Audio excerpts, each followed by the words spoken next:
სალამ მშვიდობისა. 26 მაისს საქართველოს დამოუკიდებლობის დღეს აღნიშნავს. დღეს, რომელიც ჩვენი ისტორიის ორ მნიშვნელოვან ეტაპს აერთიანებს 1918 წლის პირველ რესპუბლიკას და 1991 წლის დამოუკიდებლობის აღდგენას. 26 მაისი მხოლოდ ისტორიული თარიღი არ არის. ეს არის დღე, რომელმაც განსაზღვრა თანამედროვე ქართული სახელმწიფოს პოლიტიკური, ისტორიული და სულიერი იდენტობა. 1918 წლის 26 მაისს თბილისში კავკასიის მეფისნაცვლის ყოფილ რეზიდენციაში საქართველოს ეროვნულმა საბჭომ ქვეყნის დამოუკიდებლობის აქტი მიიღო. გამოცხადდა საქართველოს დემოკრატიული რესპუბლიკის დაბადება. პირველმა რესპუბლიკამ 1028 დღე იარსება. 1921 წელს კი საქართველოს შემდგომი 70 წლით საბჭოთა იმპერიის ნაწილად გადაიქცა. 1991 წლის 31 მარტს რეფერენდუმზე შეკითხვას ხართ თუ არა თანახმა, რომ აღდგეს საქართველოს სახელმწიფოებრივი დამოუკიდებლობა 1918 წლის 26 მაისის აქტის საფუძველზე საქართველოს საარჩევნო ხმის უფლების მქონე მოსახლეობის 98%-მა დადებითი პასუხი გასცა. 1991 წლის 9 აპრილს რეფერენდუმის შედეგების საფუძველზე საქართველოს რესპუბლიკის უზენაესმა საბჭომ საქართველოს სახელმწიფოებრივი დამოუკიდებლობის აღდგენა გამოაცხადა, თუმცა ეროვნულ დღესასწაულად მაინც 1918 წლის 26 მაისს გამოცხადებული დამოუკიდებლობის დღე აღინიშნება.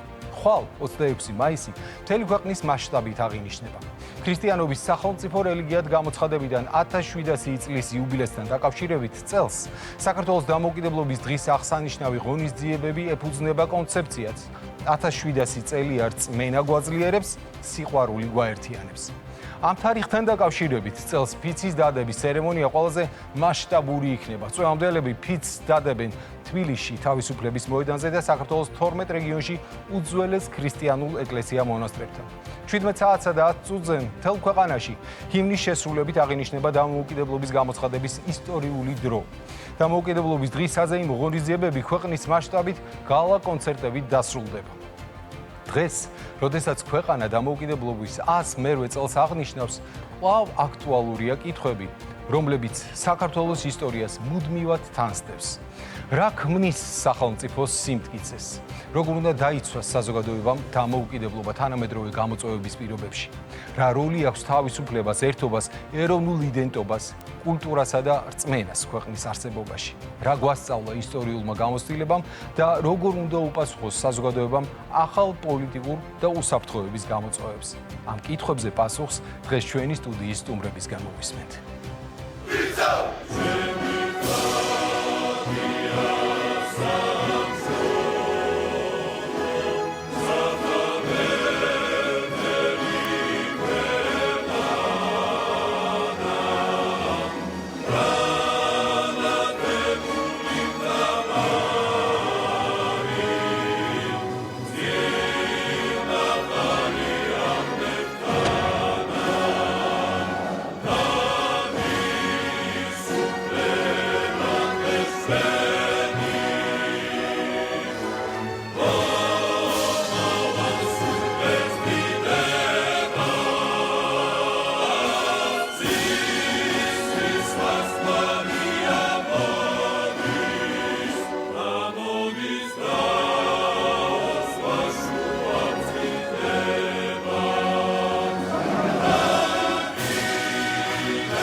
და წარმოგიდგენთ ჩვენი სტუდიის დღევანდელ სტუმრებს, ბატონი კონსტანტინე გამსახურდია, მეუფე დანიელი, ირაკლი ბათიაშვილი, სოზარ სუბარი, ქალბატონი ნანა დევდარიანი, ასევე ნუკრი შოშიაშვილი, რამაზ საყვარელიძე, ნანა მაჭავარიანი. უღრმესი მადლობა ბატონებო, ქალბატონებო სტუდიაში მობრძანებისათვის და თავდაპირველად ბატონ კონსტანტინე მაინც სიმბოლურიც არის, რომ თქვენგან დავიწყოთ თქვენ პირველი პრეზიდენტის ვაჟი ბრძანდებით.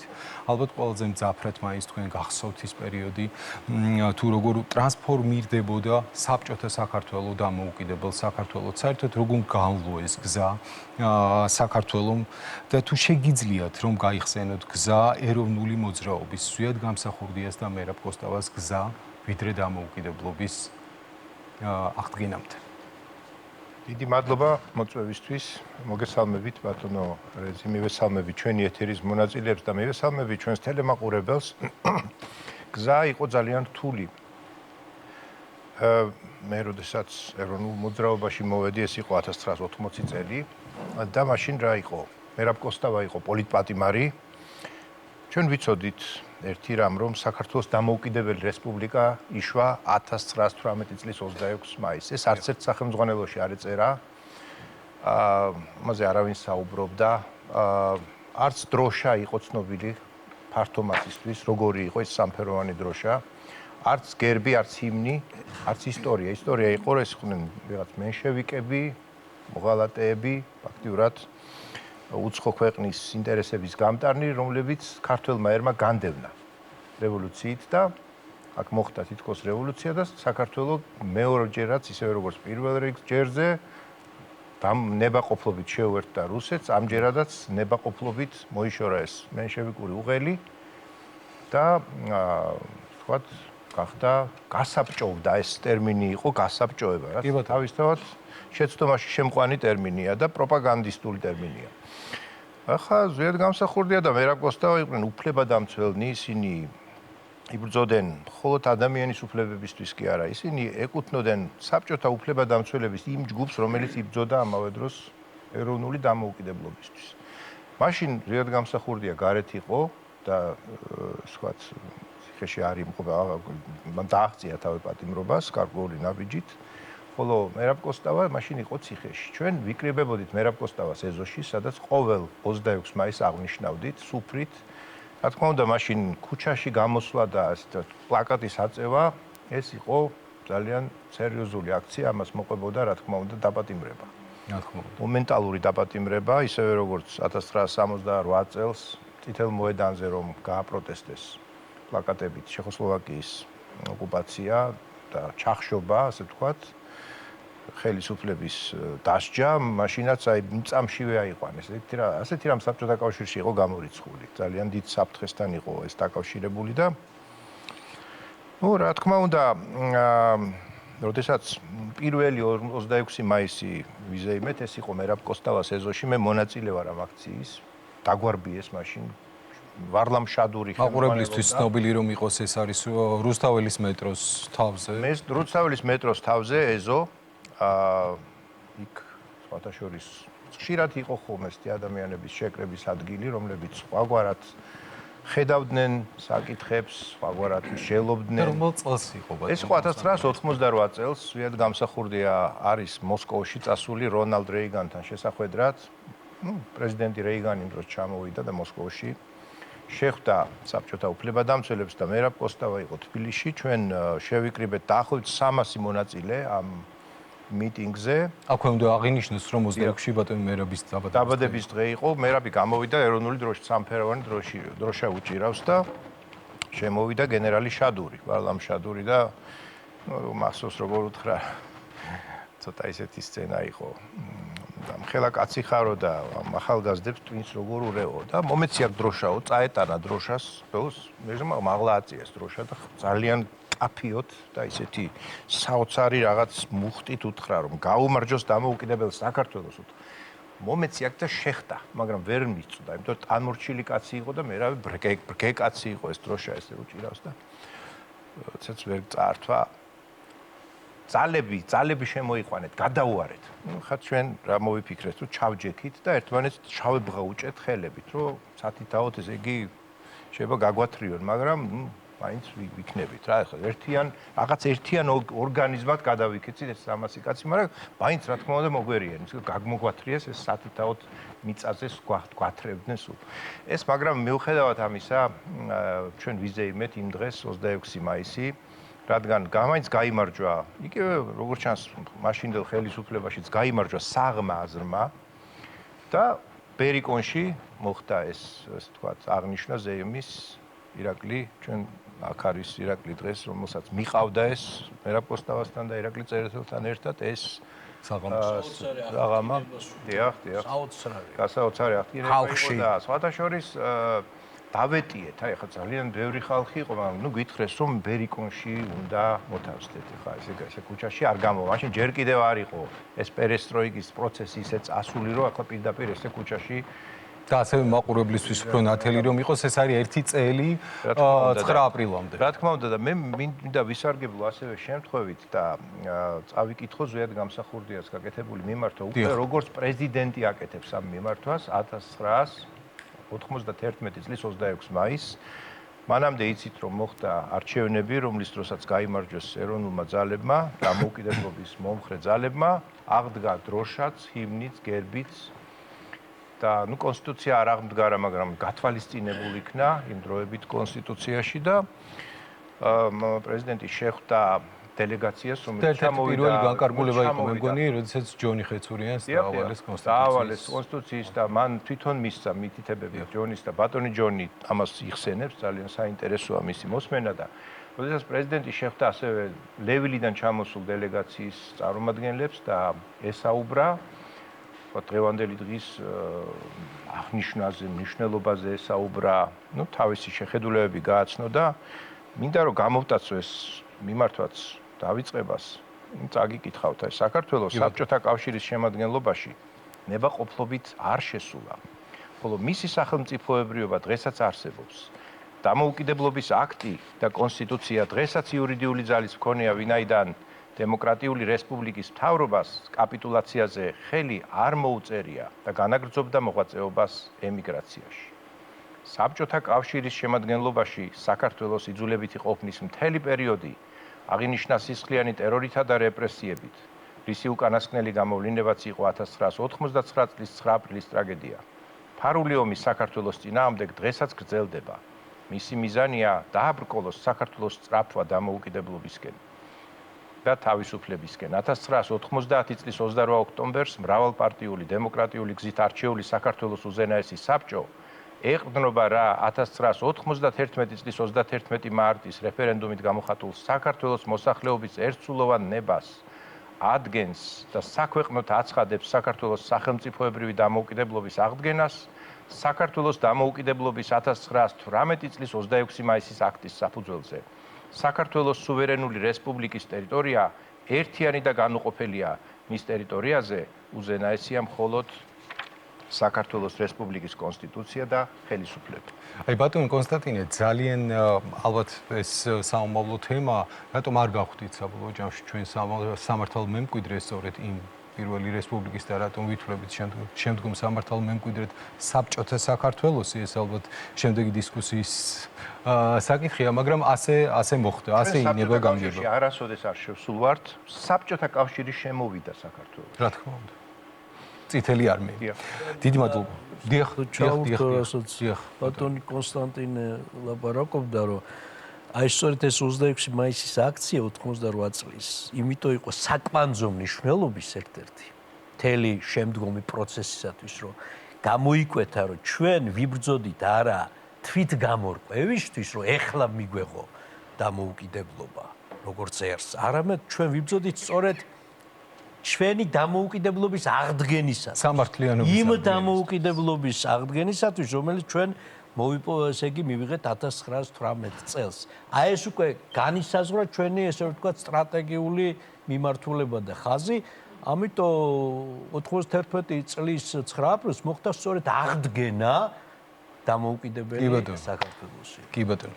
მეუფე დანიელ, დამოუკიდებლობის იდეა ქართველების ცნობიერებაში ძალიან მჭიდროდ არის დაკავშირებული საქართველოს ეკლესიასთან და ეს ბუნებრივიც არის ალბათ. რა როლი ჰქონდა ქრისტიანობას დამოუკიდებლობის სურვილის შენარჩუნებაში? იმიტომ რომ ყოველთვის ცნობილია, რომ სიონში იკრიბებოდნენ დისიდენტები. მოგესალმებით სტუდიაში შეკრებილ საზოგადოებას, ჩვენს ტელემაყურებელს მივესალმები. მოგილოცავთ ხვალინდელ დღეს და მართლაც ძალიან მნიშვნელოვანი იყო რომ ეროვნული მოძრაობის განვითარება საქართველოს 80-იან წლებში დაიწყო ხომ ეს ეროვნული მოძრაობა ძალიან მნიშვნელოვნად დაუკავშირდა საქართველოს ეკლესიაში ახალი პატრიარქის აღსაყდრებას.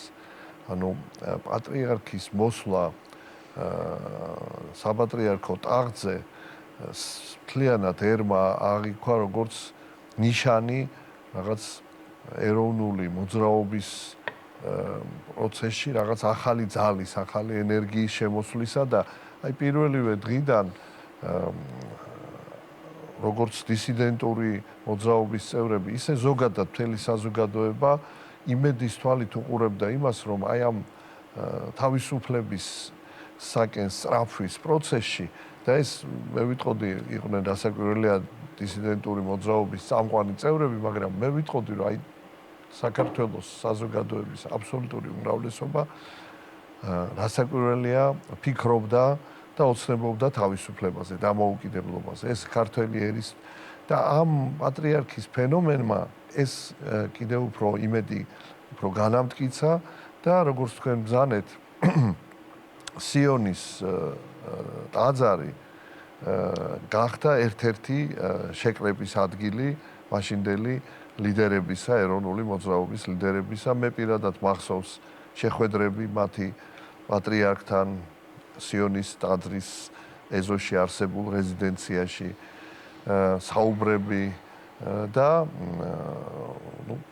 მაშინ პატრიარქიც ძალიან თამამი იყო იმ გაგებით, რომ მან იცოდა, რომ ეხლა გარკვეულად ხელისუფლება მაშინდელი ამას არ იწონებდა და მინდა გითხრათ, რომ პატრიარქს პირველივე წლებიდან ჰქონდა ძალიან ბევრი წინააღმდეგობა მაშინდელი ხელისუფლებისაგან. რაც აბსოლუტურად ძალიან ბევრი და აი მიუხედავად ამისა, მას არასოდეს არ შეუწყვეტია ეს კავშირი ეროვნული მოძრაობის ლიდერებთან და ყოველთვის მე ვფიქრობ მხარდაჭერას გრძნობდა ზოგდნენ ლიდერები და ეს მოძრაობა და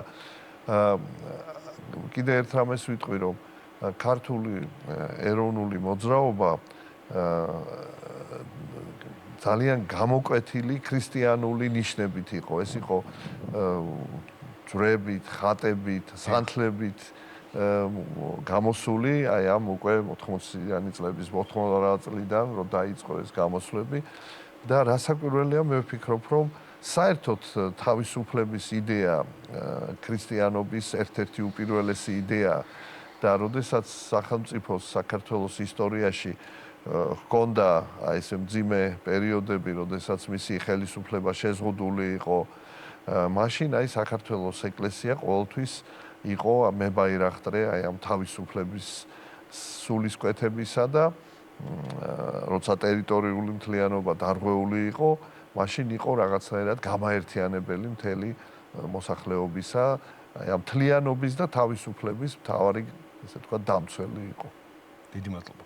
ბატონო ირაკლი, თქვენ იყავით საბჭოთა სისტემის წინააღმდეგ ბრძოლის აქტიური მონაწილე. არ შემიძლია არ გავიხსენოთ, აი 9 აპრილის პერიოდი, მე მაშინ სკოლის მოსწავლე ვიყავი ჯერ კიდევ, უფრო კლასელი და ვიცოდით, რომ აი ეს ხეებზე ის პროკლამაციები, რომელიც იყო თაწმინდაზე ყოველ შემთხვევაში და ვერაზე ნაწილობრივ მიმოფენილი, თქვენი ხელით იყო მიმაგრებული და ამას ყველა აღნიშნავდით მაშინ. ყველამ ვიცოდით, ვინ იყო და ვისი პროკლამაცია იყო მიკრული იმ ხეზე. მაგრამ ცოტა ადრინდელი პერიოდი რომ გაიხსენოთ, როგორ იწყებოდა ეს მოძრაობა, რა სულისკვეთება იყო მაშინ, როდესაც პრინციპში იმ პერიოდში აი გვიან 70-იანებში და ადრეულ 80-იან წლებში, როდესაც ვერავინ ვერ იფიქრებდა, რომ ძალიან მალე ეს მონსტრი სახელმწიფო დაიშლებოდა და ჩვენ დავიბრუნებდით თავისუფლებას.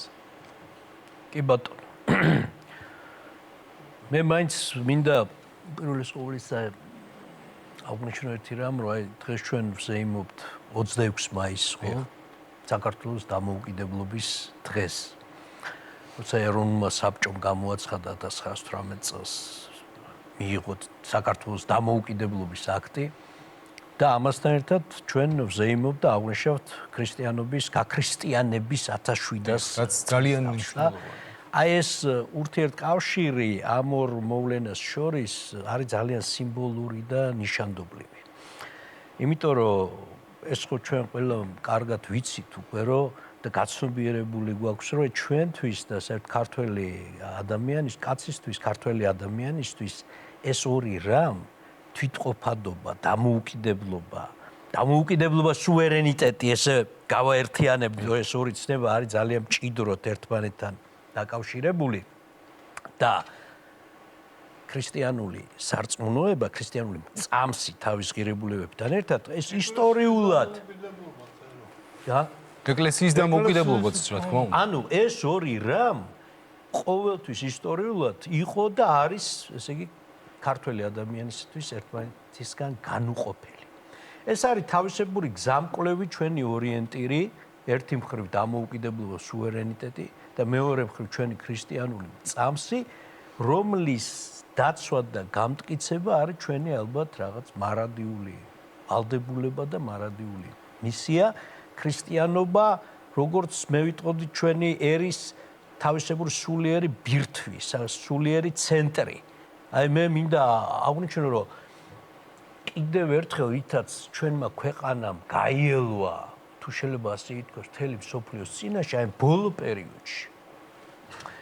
როდესაც აი პატრიარქის გასვენების დღეები იყო, ჩვენი დიდი პატრიარქის ილია მეორესი, როდესაც თელმა მსოფლიომ იხილა თუ რა ცხოველმყოფელი ძალა აქვს ჩვენ ეკლესიას და მის მართლას და უზღვავ რო იტყვიან მრევლს და აი დაინახა რაღაც აი პატარა განათებული თითქოს და კუნძული უზარმაზარ აი მღრიე ოკეანეში თანამედროვე სულიერი კრიზისით მოცულ აი მღრიე ოკეანეში და აი მართლაც და კიდევ ერთხელ ცხადი გახდა ჩვენთვის რომ ქრისტიანობა იყო და არის ჩვენი სულიერი ბირთვი და სულიერი ცენტრი.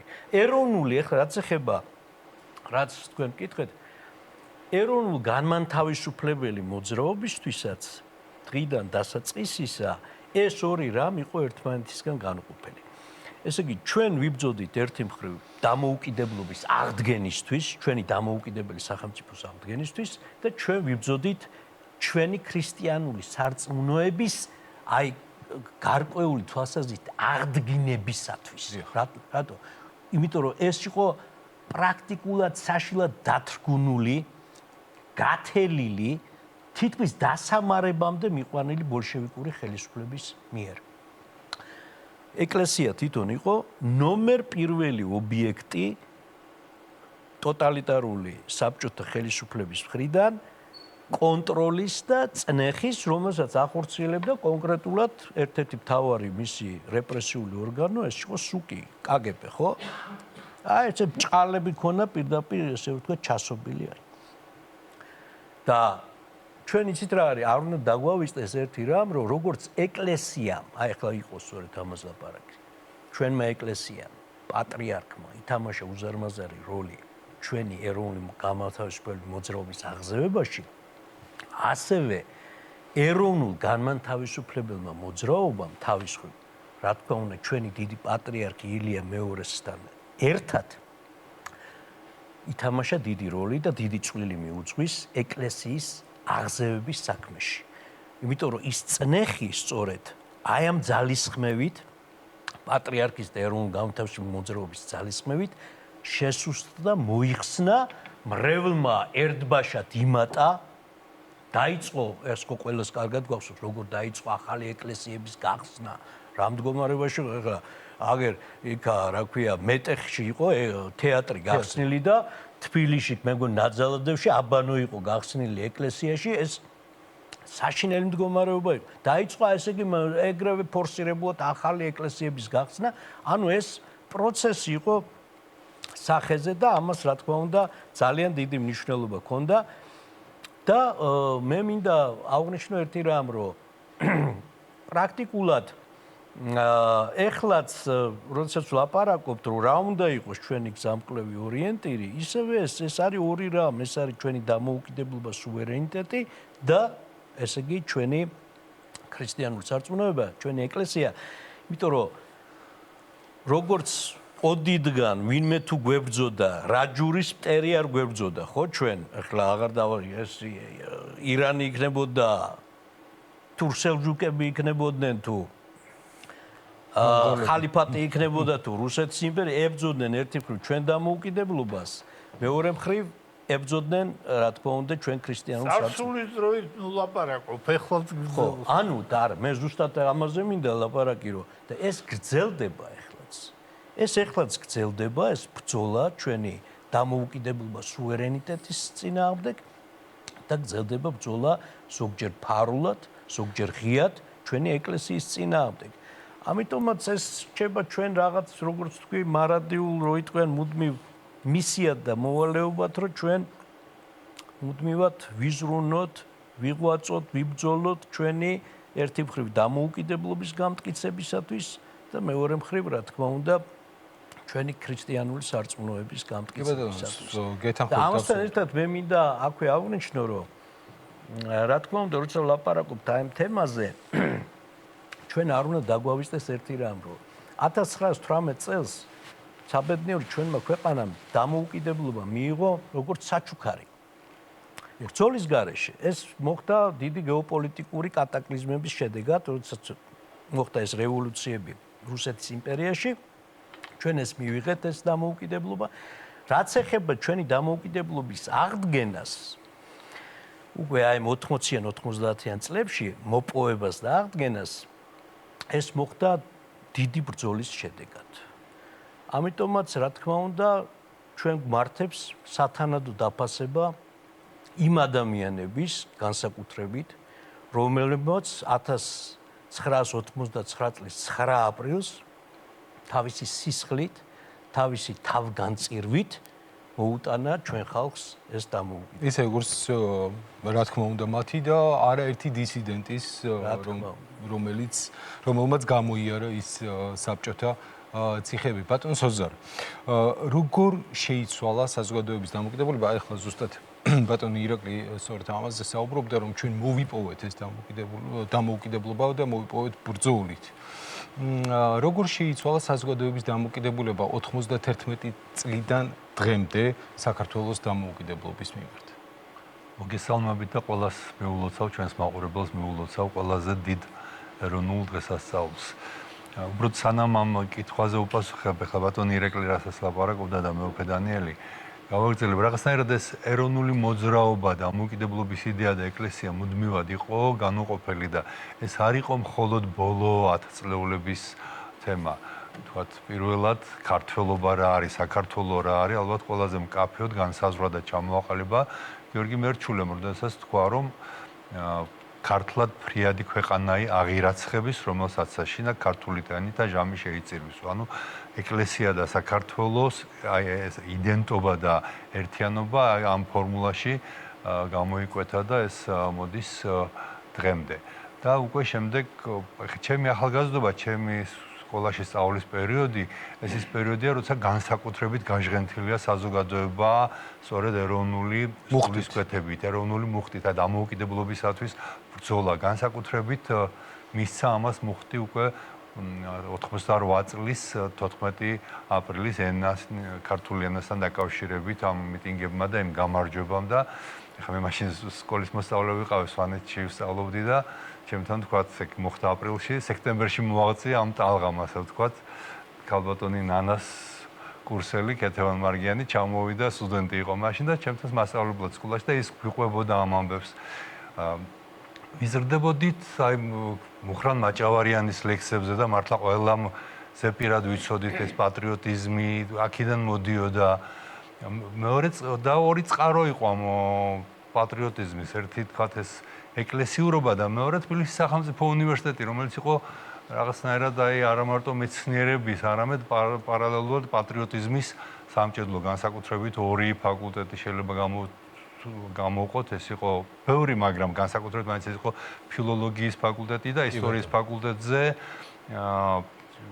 ორად იყო გაყოფილი ისტორიის ფაკულტეტი, ის ქართველოლოგიას მომართულება რაც იყო, რაც იყო საქართველოს ისტორია, არქეოლოგია, ეთნოგრაფია, სადაც თითოეული ლექტორი გარდა იმისა, რომ იყვნენ ბრწყინვალე მეცნიერები, ამავდროულად ყველა ლექცია იყო გაკვეთილი, როგორ უნდა გვყარებოდა სამშობლო და როგორ უნდა გვებრძოლა დამოუკიდებლობის მოპოვებისთვის და რაღაცნაირად ეს აი ამ ერთიანობამ ეკლესიის, უნივერსიტეტის და ზოგადად ქართული კულტურა, რომელიც ასევე იყო მართლა ამ იდეების დამოუკიდებლობის იდეის მთავარი სულის ჩამდგმელი და ჩამნერგავი. აი ამან შექმნა მერე ის ეროვნული მოძრაობა. მე კარგად 26 მაისი გაიხსენა ბატონმა კონსტანტინემ და 26 მაისს მე ვიყავი უკვე შეუერთდი იმ ეტაპზე ბარაკონი ერქვა ხო? პერიკონში. აი ხო იყო შეხვედრა, მაგრამ მანამდე მახსოვს პირველი მიტინგი რომ მოეწყო 97 წლის ის არა 97 წლის დეკემბერი იყო, ხა რიცხვი არ მახსოვს. წერეთლის მეტროდან გავიარეთ ერთი 30-40 კაცი ვიქნებოდით ალბათ, არ მახსოვს ზუსტად არ ვიცი, ბატონი ზვიად გამსახურდია იყო მე რა მკუსტავ და გავიარეთ დიდუბის ეკლესიამდე და იქ სანთლები გავანთეთ და ეს იყო ისეთი გარღვევა რომ აი ეს გავიარეთ ისე რომ რაღაცნაირად მოვახერხეთ და არავინ არ დაგვარბია და ესე იწყებოდა ეს ეროვნული მოძრაობა. რა თქმა უნდა, ძალიან ბევრი შეცდომას დაუშვით ამ ეროვნული მოძრაობის წლებში. ეს შეცდომები რო არ ყოფილიყო, დღეს შეიძლება ის ჩვენი მთავარი სატკივარი, რაც არის საქართველოს ტერიტორიული მთლიანობა, არ ყოფილიყო ესე სანატრელი. შეცდომები დაუშვით, იმიტომ რომ ძალიან ძლიერი რად მუშაობდა საბჭოთა კგბ სუკი ქართულად, როგორც ირაკლი თქვა. ძალიანძლიერად მუშაობდა, ძალიან ბევრი ჩანერგილი ადამიანი იყო და ბუნებრივია რომ წარსულში ნუსაუბრობთო ბატონმა რამაზმა თქვა. წარსულში ნუსაუბრობთო ბატონმა რამაზმა თქვა, ახლაც მუშაობენ. ხო, ნუ მუშაობენ კი, ეხლა სხვები ისინიც და სხვებიც, მაგრამ დაემატნენ და მაგრამ მიუხედავად ამისა, ჩვენ შევძელით დამოუკიდებლობის მოპოვება და დღეს ამ დამოუკიდებლობას სჭირდება მოფრთხილება.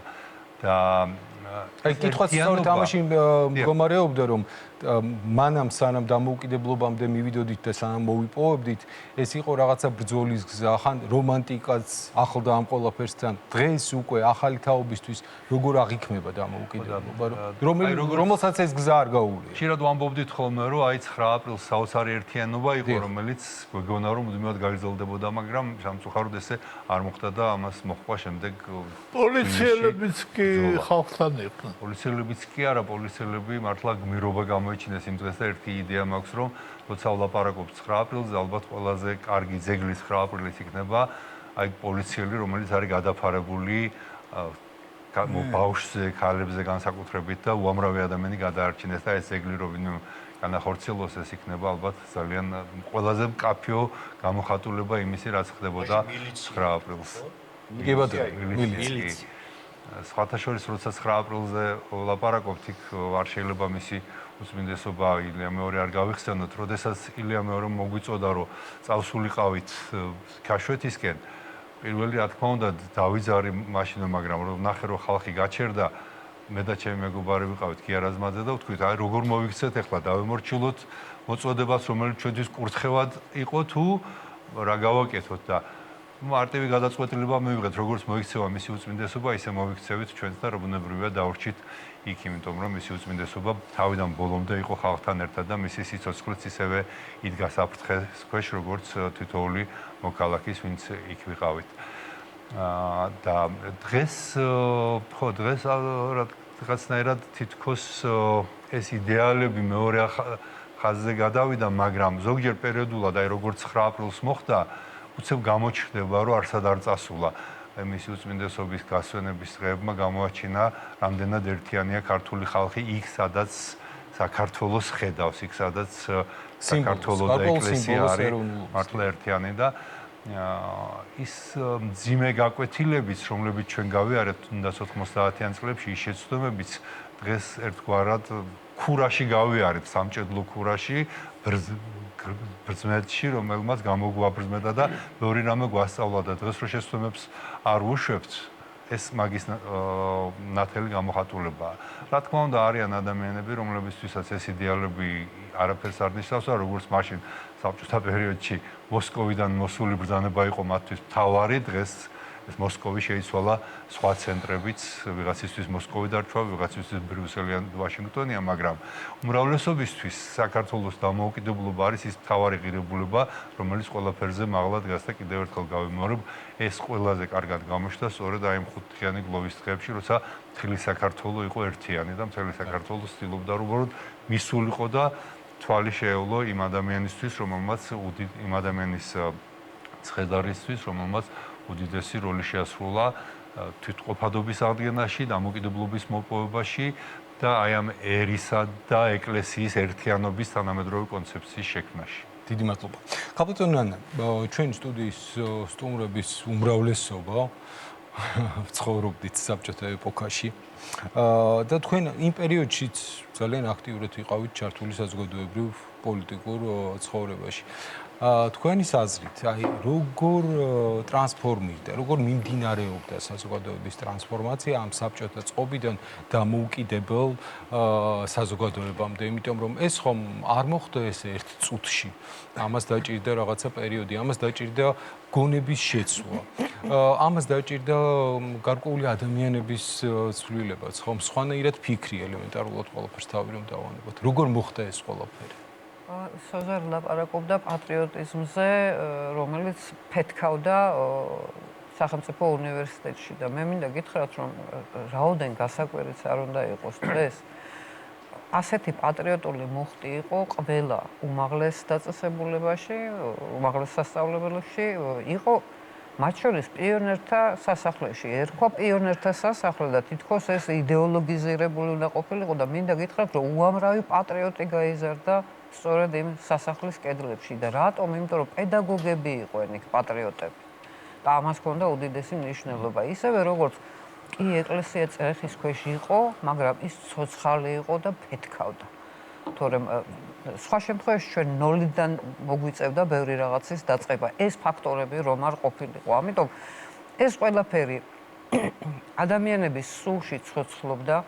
ყველა ძალიან კარგად ესმოდა, რომ საჯაროდ ამის გამოხატვა, აგერ კონსტანტინე მას თქვა, რომ ძალიან დიდ რისკებთან იყო დაკავშირებული, მაგრამ იმ ერთი ანეკდოტის არ იყოს, რომ იდეებს რა უყო, ეხლა შენ შეიძლება დაგჩაგრო რაღაცნაირად, გაიძულო, რომ რაღაც ხმამაღლა არ გამოხატო, მაგრამ ის რაც შინაგანად გაქვს, არსად არ მიდის.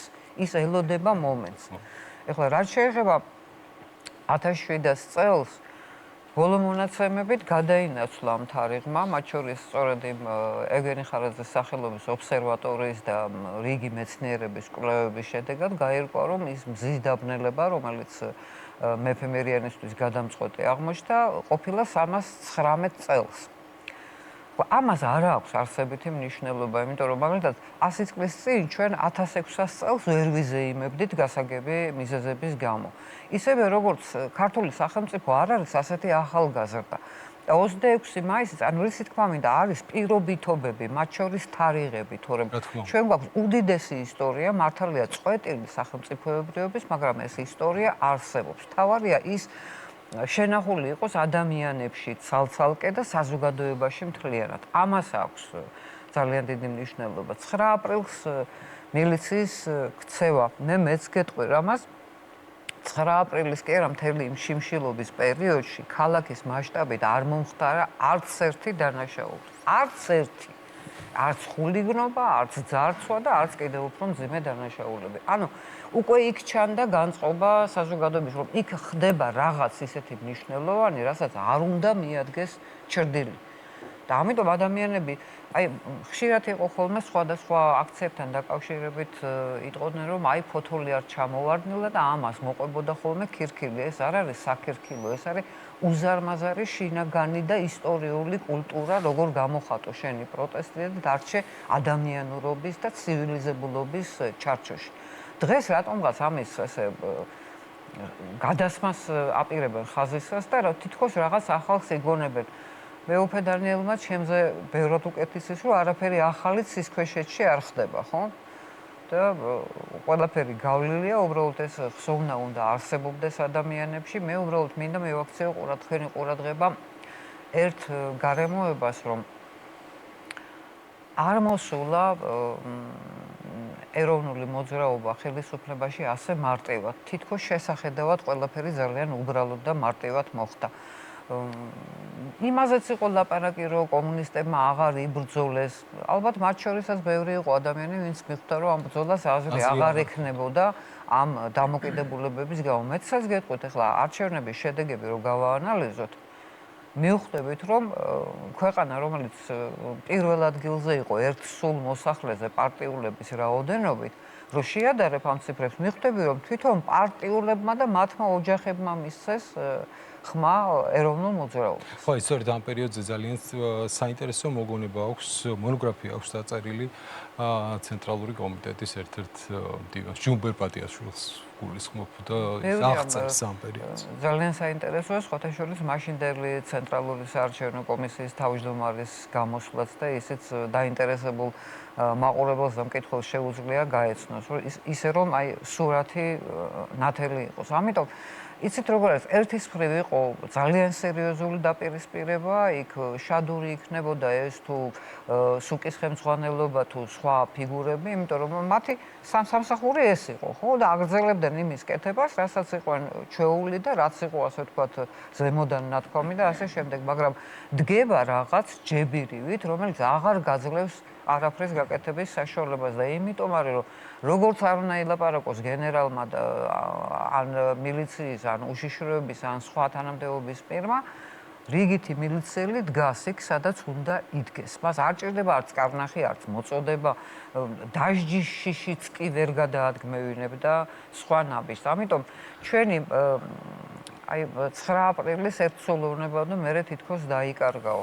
ჩვენ გვაქვს ერთი ცხელი და ფიცხი ხალხი ვართ ძალიან. ჩვენ გვაქვს ერთი თვისება, რომ კრიტიკულ მომენტში ვერთიანდებით.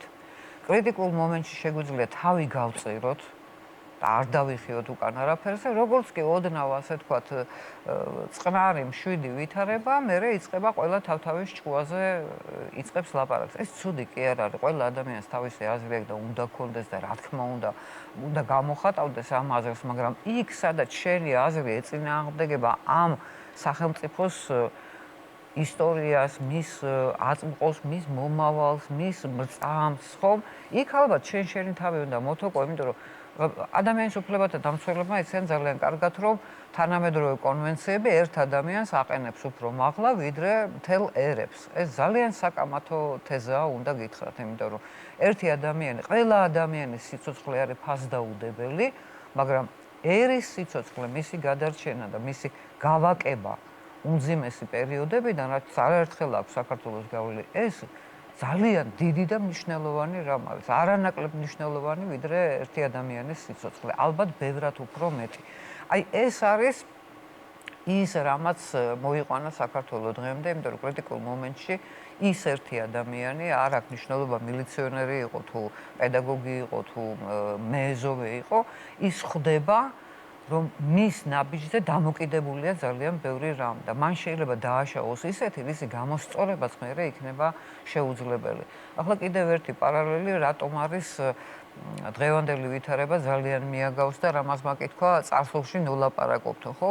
ახლა ტოტალიტარული იდეოლოგია ბოლშევიზმი კი იყო, მაგრამ ვინ თქვა რომ დღევანდელი ლიბერალიზმი არ არის ტოტალიტარული იდეოლოგია?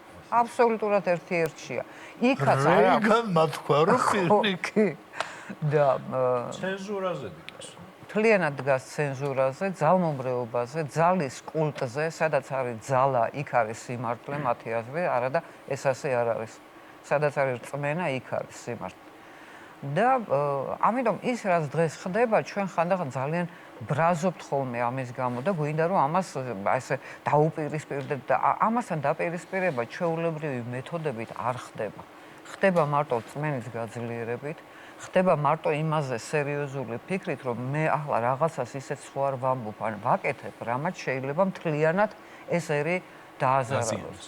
და აი სხვათა შორის ილია წერდა ილია ჭავჭავაძე, რომ კაციო საქართველოში რომ მოინათლებოდაო მართლმადიდებლურად, იმაზე იტყოდნენ, რომ გაქართველდაო. და აი იცით როგორ არის, საქართველო არის უნიკალური ქვეყანა, სადაც არის გაქართველებული რუსი, გაქართველებული პოლონელი, გაქართველებული სომეხი, ნებისმიერი ეროვნები და ებრაელები ჩვენი ძმები, რომლებიც 26 საუკუნე აქ ცხოვრობდნენ და არ არსებობს ერთი ფაქტი მათი შევიწროებისა. აი ჩვენი ნამდვილი ადამიანის უფლებების პატივისცემა კი არ დგას იმაზე, რომ ლიბერალური მანტრები ვიმეოროთ, რასაც ხშირად ვისმენთ, პირდაპირ თქვათ ბრიუსელიდან და მისი სტრუქტურებიდან. არამედ ჩვენთვის მთავარია რომ გავიხსენოთ ეს ისტორიული გამოცდილება, რომელიც ამ ადამიანებს აძლევდა მშვიდობიანად თანაარსებობის საშუალებას და ამაზე იდგა ქართული სახელმწიფო. იმიტომ არ იყო არასოდეს აი გაყოფა, რომ ეს ამ ეროვნების არის, ის ამ ეროვნების არის. არა, აკეთებ შენ ქართულ საქმეს, აშენებ ქართულ სახელმწიფოს, აფერომ შენ ქართველი ხარ. შეიძლება შენ გვარსახელიან წინაპრებიანად ქართველი იყო, მაგრამ ანგრევდე ქართულ სახელმწიფოს და მაშინ შენ ქართველი არ ხარ, რაც არ უნდა გეწეროს პასპორტში. დიდი მადლობა. ბატონ ნუკრი, თქვენ როგორც ისტორიკოსი, ბატონმა ირაკლი ახსენა 1918 წლის პირველი რესპუბლიკა და დამოუკიდებლობის მოპოვების პერიოდი და პრინციპები როგორ მოხდა მაშინ და როგორც დავკარგეთ. რა გაკვეთილი უნდა გამოვიტანოთ იქიდან, რაც მოხდა იმ პერიოდში, პირველ რესპუბლიკას გულისხმობ. ბატონო, ისტორია არის ზოგადად პარადოქსებით საახსავსე.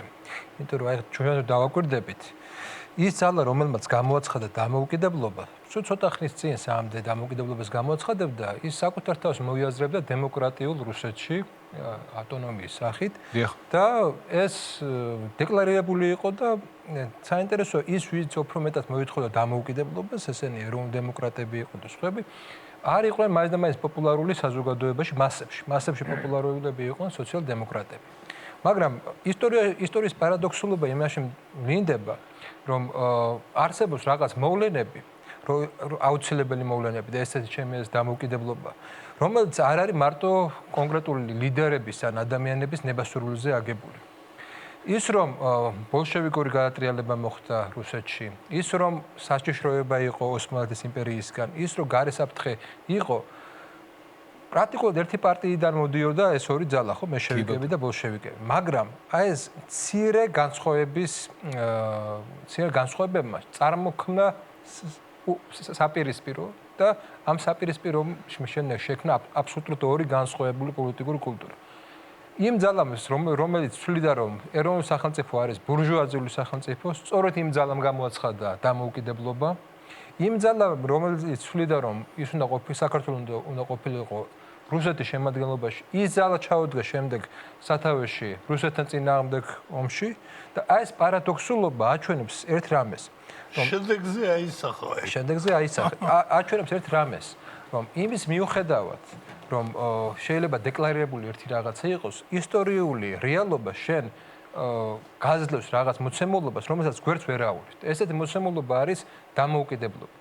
ზოგადად საქართველოს ისტორიაში ანომალურია ესეთი მდგომარეობა ჩვენი ერისთვის, როდესაც ჩვენ არ აგვაქვს ჩვენი სახელმწიფოებრივი.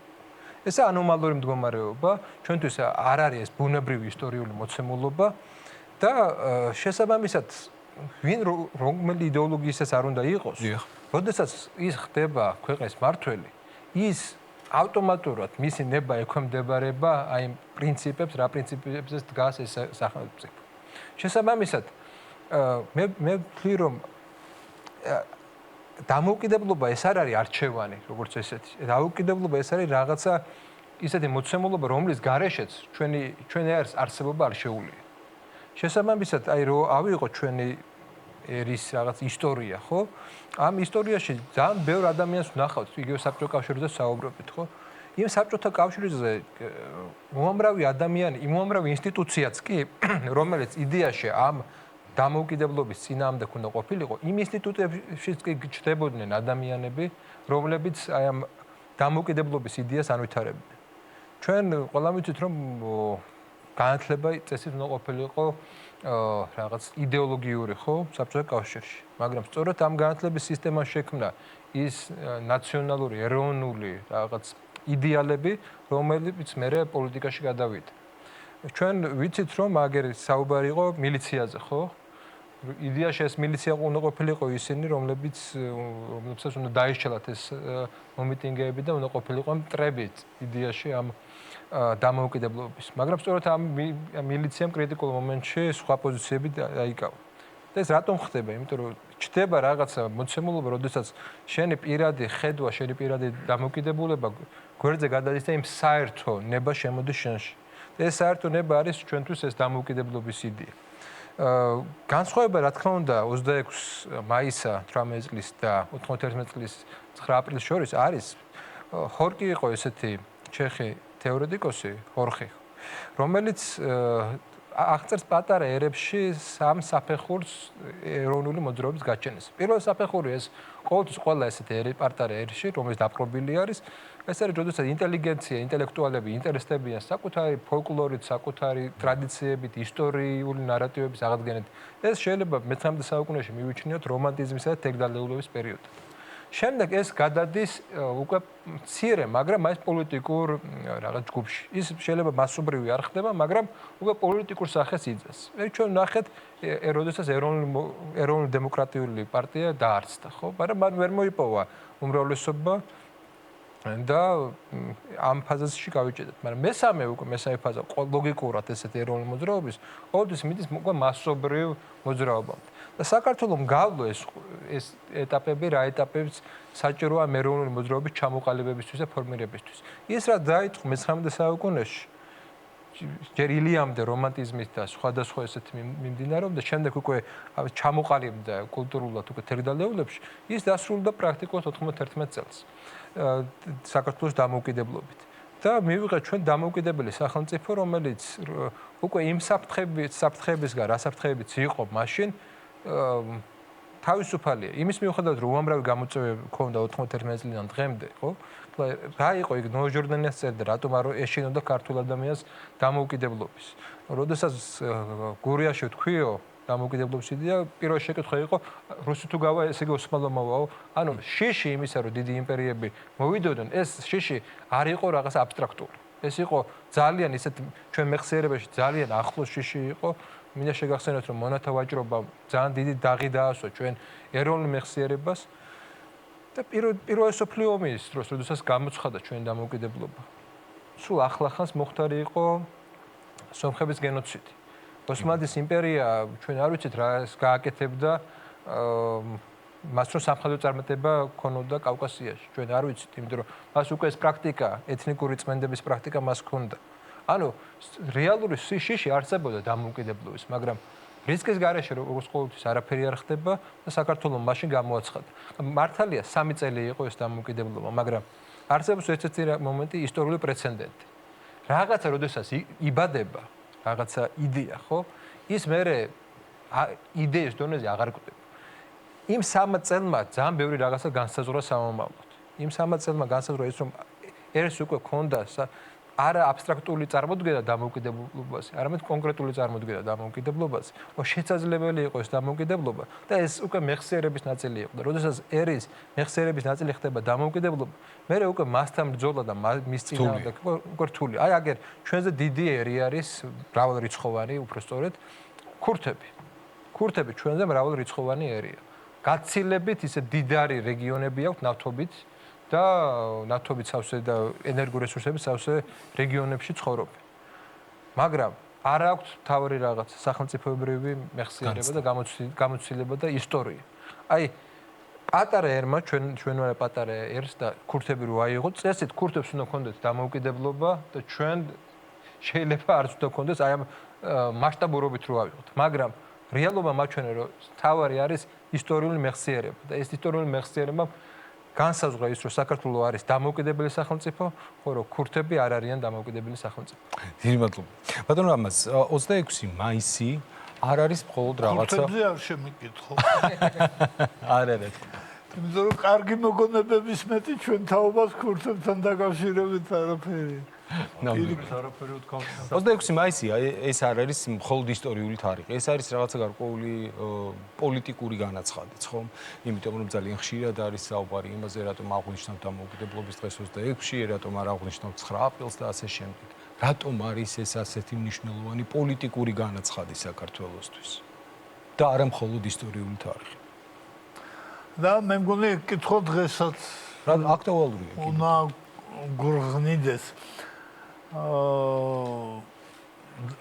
თითქმის ყველა მონაწილეში ძალიან საინტერესო რაღაცები იყო. მათ შორის ნუკრის პარადოქსებში. და ერთ-ერთი პარადოქსი შეიძლება იგიც იყოს ქურთებთან შედარების ფონზე. რომ მე მაინც მგონია და ის თქვა რამოდენიმე პასაჟით, რომ ჩვენ მაინც მომზადებლები შევხვდით დამოუკიდებლობას. მაშინ როცა მივიღეთ და მე ეხლა იკვეთება ნელ-ნელა დამოუკიდებლობის სახე. და ის მომზადებლობა იყო და ის იკვეთება, რაზედაც ჭაბუა ლაპარაკობდა ამ რეჟიმი. ერი, რომელსაც ფუნქცია ეკარგება. ის მერე დამოუკიდებლობას შინაგდად კარგავს რა, ანუ აღარ ჭირდება დამოუკიდებლობა. მიშვებული, საძოვარზე მიშვებული. და ასეთ ფუნქცია ჭაბუასთან არის, რომ ჩვენ ვიყავით ქრისტიანობის ციხესიმაგრე, ასე ვთქვათ, კავკასიაზე. და ამიტომ გვიტებდა ყველა. ხა დავაკვირდეთ, ვიყავით ციხესიმაგრე, იმიტომ რომ ისეთი ადგილი იყო, რასაც ჰქონდა სტრატეგიული მნიშვნელობა და ყველას უნდოდა მაგ ადგილის კონტროლი, ხო? გასაღები, ციხის გასაღები. მაგითო გვიტებდნენ ბოლოს და ბოლოს. რუსეთმაც მას მერე გადაწყვიტა ჩვენი აღება, როცა თურქეთთან ჭიდაობაში დაჭირდა ჩვენი ადგილი. ისე რომ ისევ ადგილი ეს გზაჯვარედინის თემა ეხლაც. ხო და ის წლებია რა ნანა ირაკლიც სოზარი უფრო მშვიდობიან საქმეში იყო საწყალი ნანასა და ირაკლისგან განსხვავებით ესენი ბრძოლაში იყვნენ გაბმულები აი თბილისში რომ ბნელია და ქუჩებში რომ ისვრიან რა ეგ დრო და იმაში შევარდნაძეს საპრეზიდენტო იმაში რეზიდენციაში მოვიდა ამბავი რომ იაპონელების რაღაც ჯგუფია ჩამოსული პატარა ჯგუფია რა ჯგუფია არავინ არ იცის მეორე მესამე დღეს ვიკითხეთ და წავიდნენ დაუშვათ გურიაში წავიდნენ სვანეთში დაბორიალობენ ამ საქართველოში ეს იაპონელები და მე რომელიღაცა მათგან დაიჭირა ეს იაპონელები რომ გამარჯვებას რა გინდათ რა და თან დაბნელდება თუ არა ცოცხალი ვინ დარჩება კაცმა არის ეგეთი სიტუაცია ჩვენ გვაინტერესებდა თქვენი მდგომარეობა თქვენი ქვეყნის დამოუკიდებლობა რომ მოვიპოვეთო ვა ეგ ჩვენც გვაინტერესებს და რადაც უნდა გააკეთეთო ძალიან დიდი პერსპექტივა გაქვთ ინგრევა ქვეყანა რა დიდი პერსპექტივა ხო და ამ გაკვირვების კი მაგრამ იცით რა აუხსნა რა ჯიხურიო ბუდკა ჯიხურიო როდადგაო გზაზე სადღაც და გზაჯვარედინზე სად უფრო მეტი კლიენტი ეყოლებოდა გზაჯვარედინი ხო და თქვენ გზაჯვარედინზე ხართ აი ამით თუ კი ნორმალურად წახვალთ საქართველო იქნება ბრწყინვალე ქვეყანა ანუ ისევ ადგილი ამოქმენდა და პრაქტიკულად ის ადგილი იყო ფუნქციას რო გვინახავდა ქრისტიანობასთან მიმართებაში ის ადგილი იყო რისთვისაც მტერი მოდიოდა და გვანგრევდნენ თავზე ყველაფერს ის და ფიზიკურ არსებობა დგებოდა კითხვის ნიშნის ქვეშ დღეს იგივე ადგილია რომლის გამოც გერჩია ამიტომ წარსულში არ ვლაპარაკო დღესაც ამ ადგილის გამო გერჩია იმიტომ რომ ბუდკა ხო იმაში ვინ იქნება მართველი ვინ განაგებს იმ სახლს რომელიც დგას კარგ ადგილას გასაღები ვის ხელში იქნება ამაზე მიდის ბრძოლა ამიტომ არის კონსერვატორები და ლეიბორისტები ერთმანეთს რომ კავკასიაზე ელაპარაკებიან ელემენტალურად და ამ პროცესში ვართ ახლა ისე რომ ისევ იაპონელების ეს ბუტკა არის ქართული. მე 26 მაისზე წარსული გვაქვს გენიალური, მაგრამ აი ამ გენიალობაში ეს არის თვალშისაცემი, რომ მთელი შენი ისტორია ადგილისთვის ბრძოლის ისტორია იყო. აი ეს გრძელდება, ადგილი ერთად არ გაქცეულა და უბრალოდ სტრატეგიული მნიშვნელობა აღარ არის თითქოს, ეგიც კაცმა არ იცის. მაგრამ სავაჭრო კომერციული მნიშვნელობა შეიძინა ადგილმა და ამაზე მიდის ახლა ბრძოლა. ეს ბრძოლაა მოსაგები, რომლის გარეშედაც 26 მაისი მომავალში აზრიანი არ იქნება. იმიტომ რომ შვილი იქნება, შვილი თუ რა, იმათ ფუნქცია უნდა გადასცე. იმათ იარაღს ვერ გადაცემ, მონღოლეთზე მეტი იარაღი ვის ჰქონდა, ხო, ისტორიაში. მაგრამ ფუნქცია ვერ იპოვეს, თავიანთი ამ დიდი გამარჯვებების მთელი კონტინენტი დაიპყრეს და მე აღარ იცოდი რა იქნა და წავიდნენ სახლში. 2 საუკუნე კი იყო. რა არის 2 საუკუნე ჩვენნაირი სიძველის ერისთვის მაგალითად. და აი მაგ ფუნქციის ელემენტები გამოჩნდება ხო თბილისში ჯეიჰანის დროს. ეს კიდეც ცალკე სალაპარაკო თემაა. მაგრამ ახლა მილსადენმა იმუშავა და ვიღაცებს ვისაც არ უნდოდა დამოუკიდებლობა ძალიან ერჩოდნენ მილსადენს. რახან ამ მილსადენმა იმუშავა და დღესაც მუშაობს პარტნიორობის თვალსაზრისით. ესე იგი, აქ უზარმაზარი პერსპექტივაა ჩადებული. ესე იგი, აი ეს პერსპექტივა გზაჯვარედინის მაქსიმალური გამოყენების პერსპექტივა უნდა გადაეცეს მომავალ 26 მაისს. ანუ შუადერეფანი ყოველთვის აქტუალური არის და იქნება. დიდი მადლობა. ქალბატონი ნანა, ჩვენ ცლად ვისაუბრეთ იმაზე, თუ რა მნიშვნელობა აქვს რელიგიას ჩვენი თვითმყოფადობისთვის, საქართველოს დამოუკიდებლობის შენარჩუნებისთვის, მაგრამ ალბათ არანაკლები არის ქართული ენაც, ხომ? ყოველთვის იყო ქართული ენა, ქართული ეროვნული იდენტობის ნაწილი. თქვენ როგორ ფიქრობთ, როგორ თვლით, როგორ შეინარჩუნეთ თუნდაც საბჭოთა ეპოქაში საქართველოს ენა, რომელიც გახდა ასევე სიმბოლო ქართველობის. დიდი მადლობა მოწვევისათვის, მივესალმები აქ დამსწრეებს. ძალიან საინტერესო იყო თითოეულის საუბარი. მე ვისაუბრებ, რა გავლენა მოახდინა ქრისტიანობამ საერთოდ ქართულ სალიტერატურო ენაზე, თუ შეიძლება. თქვენ ყველას მოგეხსენებათ, რომ პირველი ტექსტები ქართულად რაც შეიქმნა, ეს არის ქრისტიანული მწერლობის ნიმუშები. და მიუხედავად იმისა, რომ მე მეცნიერთა რიგს მივეკუთვნები, რომელიც თვლის, რომ ქართული ანბანი წარმართული წარმოშობის არის, ის ჩვენი წარმართული წარმოშობის ანბანი საუკუნეების შემდეგ ჩადგა ქრისტიანობის სამსახურში და ძალიან კარგად შეინახა ქრისტიანობამ, თუ შეიძლება ითქვას, ჩვენი ანბანის სამივე სახეობა და ჩვენი ენაც. ის მთარგმნელობითი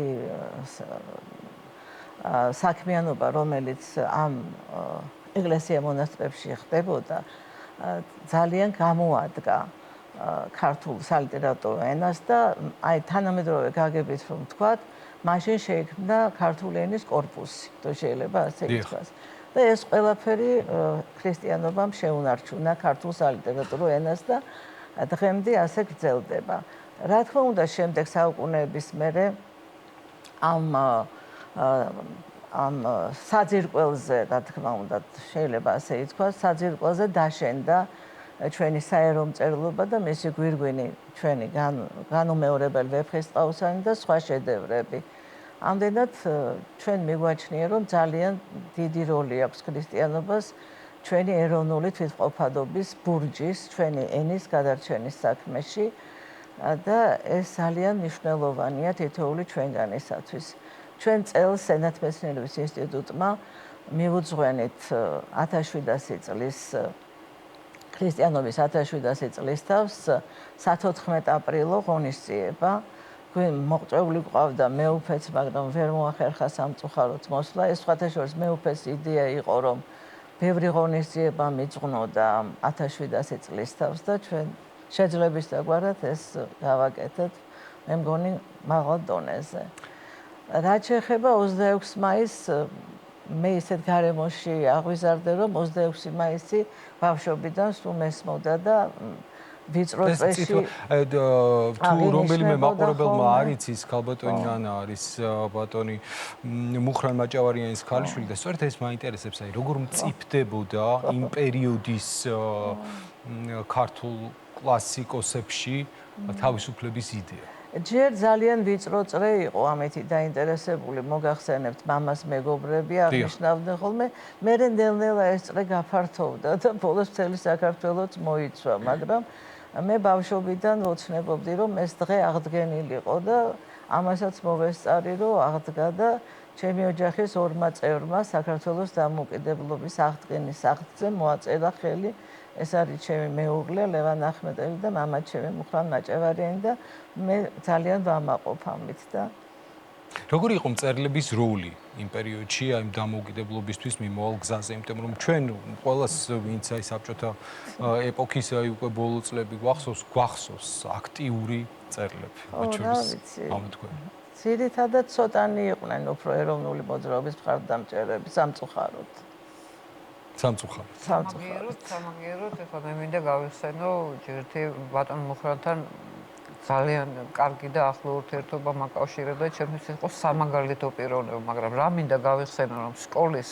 პერიოდში რვეულში ხელით ჩაწერილი ქონდა მუხრან მაჭავარიანის ლექსები იმიტომ რომ ბევრი რამ მაშინ არ ქვეყნდებოდა მოვითქვა და ესე ხელნაწერების სახით ვრცელდებოდა ბატონ კონსტანტინე თანამედროვე მსოფლიოში გლობალიზაციის პირობებში ყველა საუბრობს იმაზე, რომ აუცილებელია განსაკუთრებით მცირე ერებმა დაიცვან თავისი იდენტობა. როგორ უნდა მოახერხოს საქართველოს მოსახლეობამ აი გარკვეულად იდენტობის დაცვა და ემუქრება თუ არა თქვენ როგორ ფიქრობთ ამ იდენტობის დაცვას საფრთხე თანამედროვე მსოფლიოში გლობალიზაციის პირობებში იმ გამოწვევებში რომელიც გვაქვს გეთანხმებით რომ გამოწვევები მართლა ძალიან დიდია. მე თქვენ ახსენეთ მცირე ერები. მცირე რიცხოვანი ერები. მცირე რიცხოვანი უფრო ზუსტი ტერმინი იქნება და გავიხსენებდი აქ ისევ მუხრან მაჭავარიანის ლექსს, სადაც ასეთი აზრია განვითარებული რომ ჩემი სამშობლო მაღალია, სხვისი ფართოა, თუმცა ღმერთთან ჩემი სამშობლო უფრო ახლოა.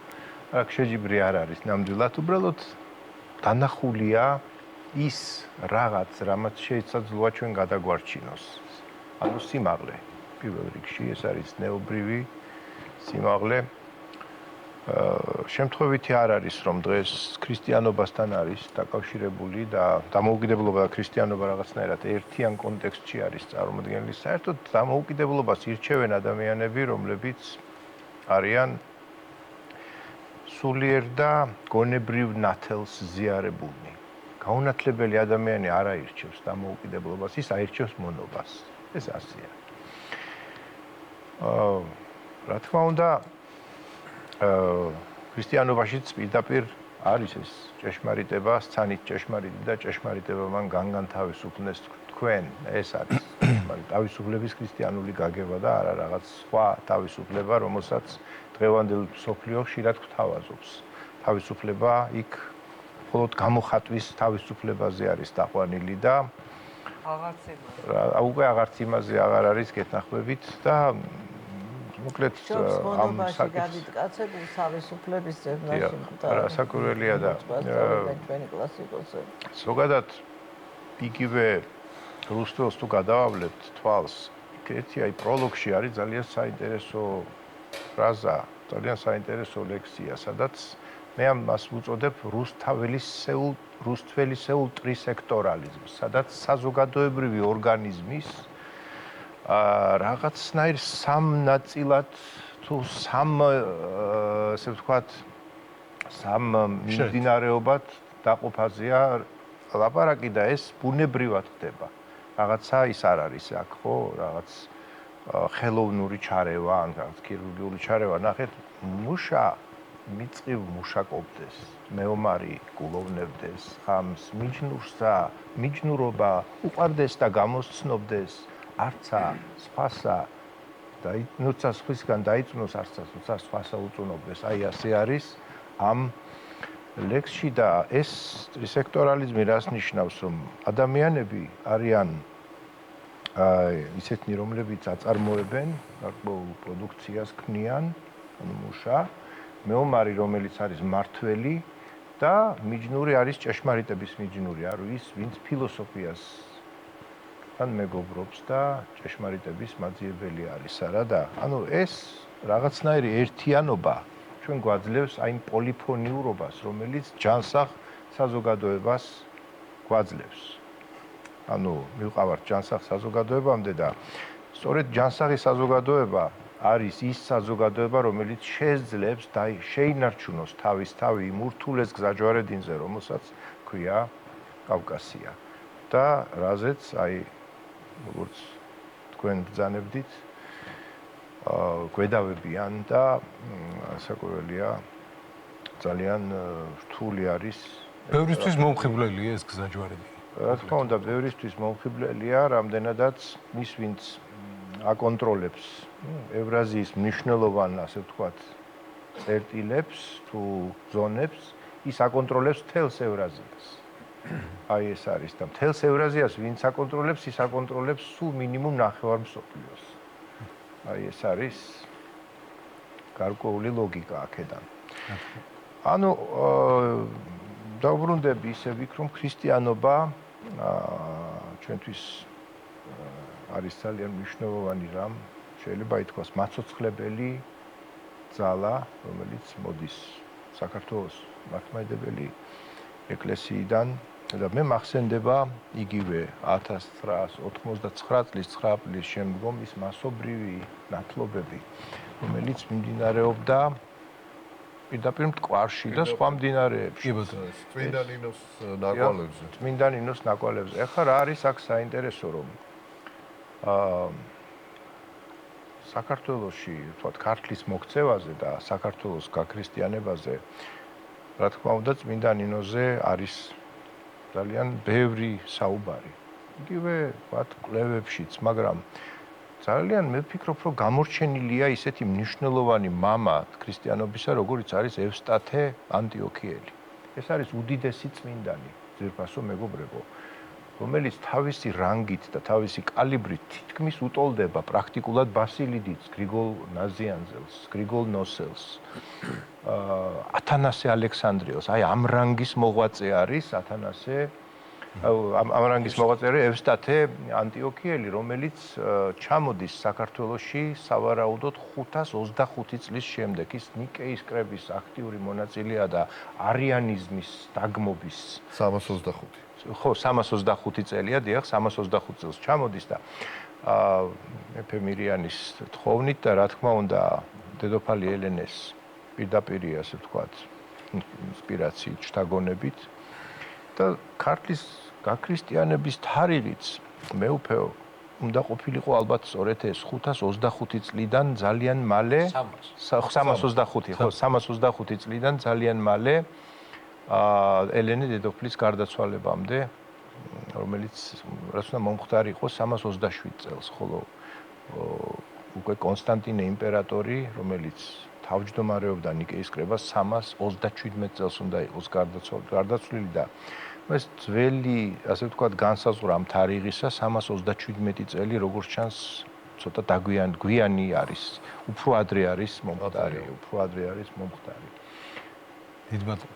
მეფე დანიელ, ბატონმა კონსტანტინემ აღნიშნა, რომ ერთგვარად რწმენა განსაზღვრავს ადამიანის შინაგან თავისუფლებას და დამოუკიდებლობას. და ბუნებრივია, ეკლესიაც ასე მიიჩნევს, მაგრამ დღეს თქვენ როგორ თვლით 21 საუკუნეში, ამ გლობალიზაციის პერიოდში, რაზეც ვსაუბრობდით, რაზეც თავიდან დავიწყეთ საუბარი, მე და ბატონმა კონსტანტინემ, როგორ უნდა შეინარჩუნოს ერმა სწორედ ეს სულიერება? საქართველოს ისტორია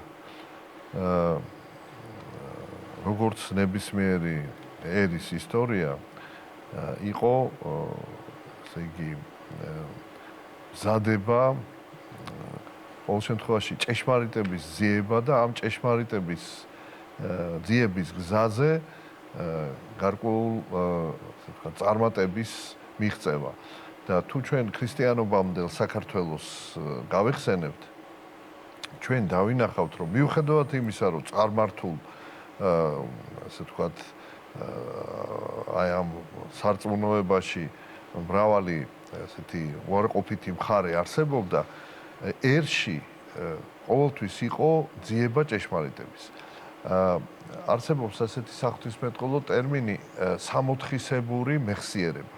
დიახ. ანუ მეხსიერება იმისა თუ რა ხდებოდა სამოთხეში, როცა ადამიანი შეერთებული იყო ღმერთთან და არ იყო მოწყვეტილი ღმერთს, როცა იყო სრულყოფის გზაზე. და წარმართულ ნებისმიერ ერში იყო ეს ორი ვექტორი. ერთი რომელიც ასე ვთქვათ, სცილდებოდა ჭეშმარიტებას და მეორე რომელიც ეძიებდა ჭეშმარიტებას.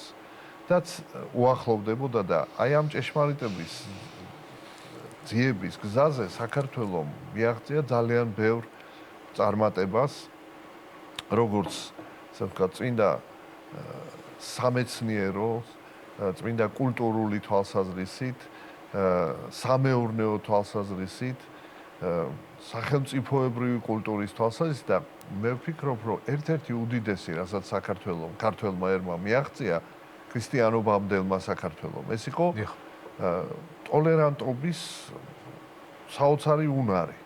როდესაც ებრაელები ჩამოდიან საქართველოში და მოაქვთ მთავარი სიწმინდე მაშინდელი ხალენი ილია თეზბიტელისა, ისინი მოდიან საქართველოში. იციან რომ აქ მათი სიწმინდე არ იქნება საფრთხე არ ემუქრება ამ სიწმინდეს. აი სწორედ ამიტომ იმ ერებში, სადაც ძლიერი იყო სწრაფვა ჭეშმარიტებისაგან, ყველაზე მეტად გავნითარდა ქრისტიანობა. ყველაზე მეტად მიღებული იმ ერების მიერ იყო მიღებული ქრისტიანობა და იმ ერებმა შექმნეს ძალიან დიდი ქრისტიანული კულტურა. და ამათ შორის არის ბერძნული სამყარო, ანტიკური სამყარო, რომელიც ძალიან დიდ ფილოსოფიას მიაღწია და ფაქტიურად ანტიკური ფილოსოფია არის მსოფლიო ფილოსოფიის საწყისი და აკვანი და საკმაოდ მუდმივად არის რაღაცა საზომი, ასე ვთქვათ, ჭეშმარიტებისა. და აი ზოგიერთი ღვთისმეტყველი სოკრატეს და პლატონს უწოდებდნენ ქრისტიანობამდელ ქრისტიანს. ანუ ისინი ძალიან მიუახლოვდნენ ქრისტიანობას. და ამიტომაც ბერძნულ სამყაროში, ბერძნულ ენაზე ნათარგმნი სახარება გახდა საფუძველი იქ დიდი საღვთისმეტყველო ქრისტიანული საღვთისმეტყველო სკოლების ჩამოყალიბებისა, რომელიც დაეფუძნა სწორედ ანტიკურ ფილოსოფიას. და იგივე მოხდა საქართველოში. ოღონდ აქ მოხდა რა, რომ საქართველოში ქრისტიანობა დაეფუძნა სწორედ აი ქართველი ერის სწრაფვას ჭეშმარიტებისაკენ და სწრაფვას მაღალი ზნეობისაკენ და მაღალი სულიერებისაკენ. და შემთხვევითი არ არის ის, რომ საქართველოს არის ღვთისმშობლის წილხვედრი ქვეყანა. საქართველოს გახდა დაუდგინა ღმერთმა მფარველად თავისი დედა, რატომ?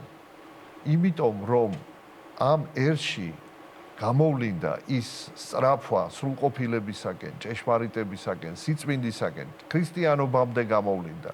და აი ამის გამო მას დაუდგინა ღმერთმა თავისი დედა მფარველად, რომ ამ ერმა შეძლოს შეინარჩუნოს ეს სარწმუნოება ვიდრე მეორედ მოსვლამდე და ამის შესახებ არის ასეთი საეკლესიო გადმოცემა.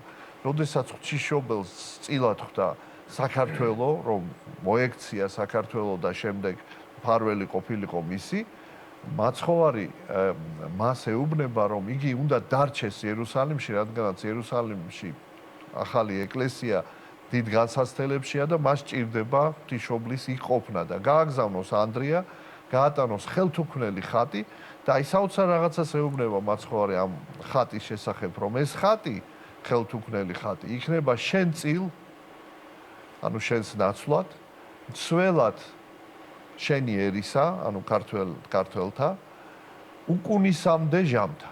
ანუ ვიდრე მეორედ მოსვლამდე და რას გვეუბნება მაცხოვარი ბოლო ჟამთან დაკავშირებით.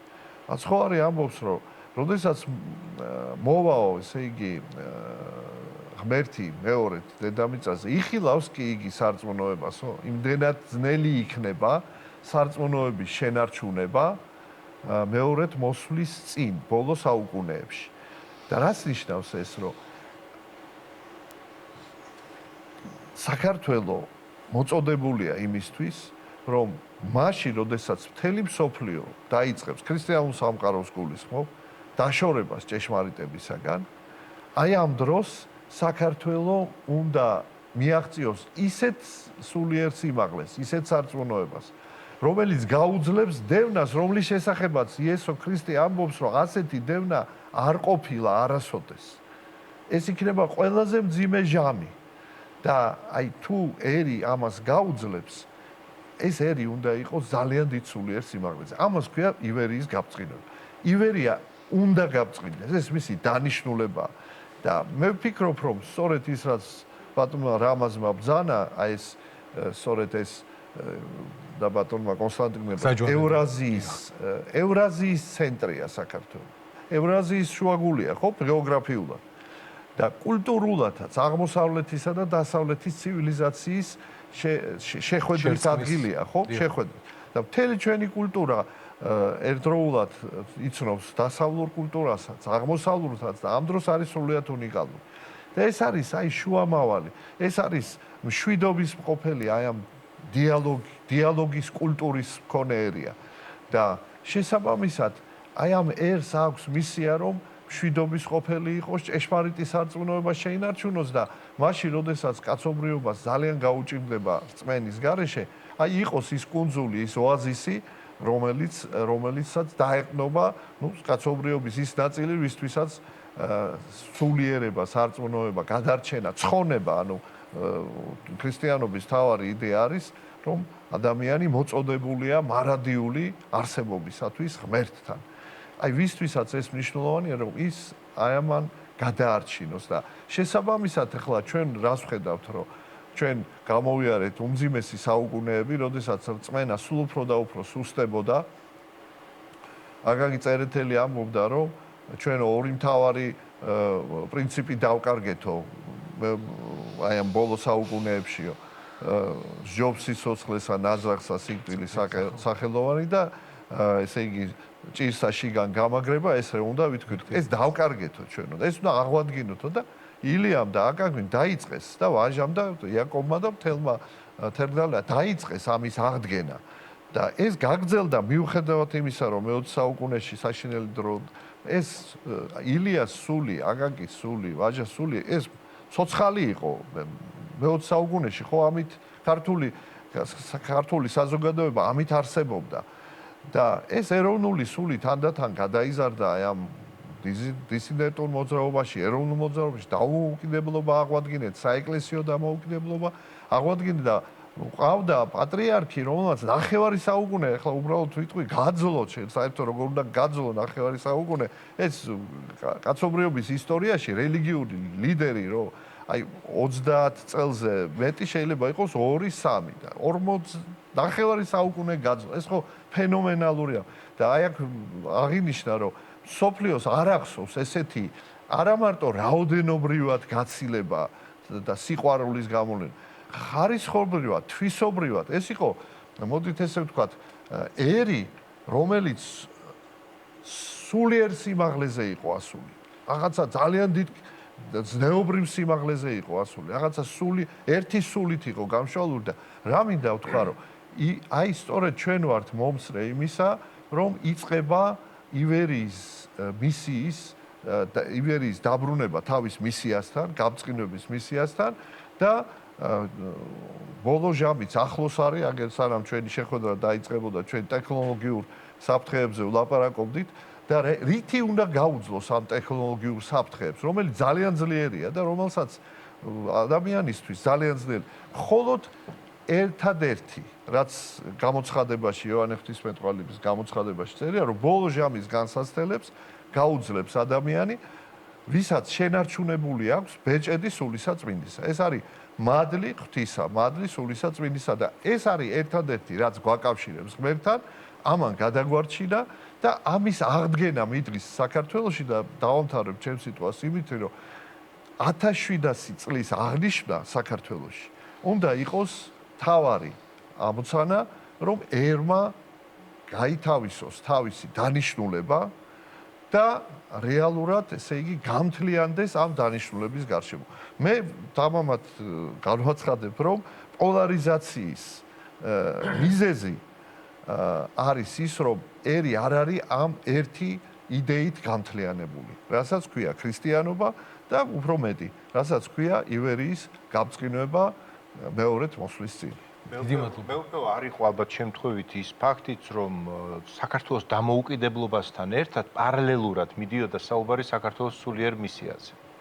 ყოველთვის მიდიოდა ამაზე. ეს ყოველთვის ლექციაც იყო და რომელსაც დაესწრო უამრავი, ნუ ძალიან ბევრი ადამიანი, ეს 1990 წელს, დიახ. ბატონი არაჩვეულებრივი წიგნი ბატონი.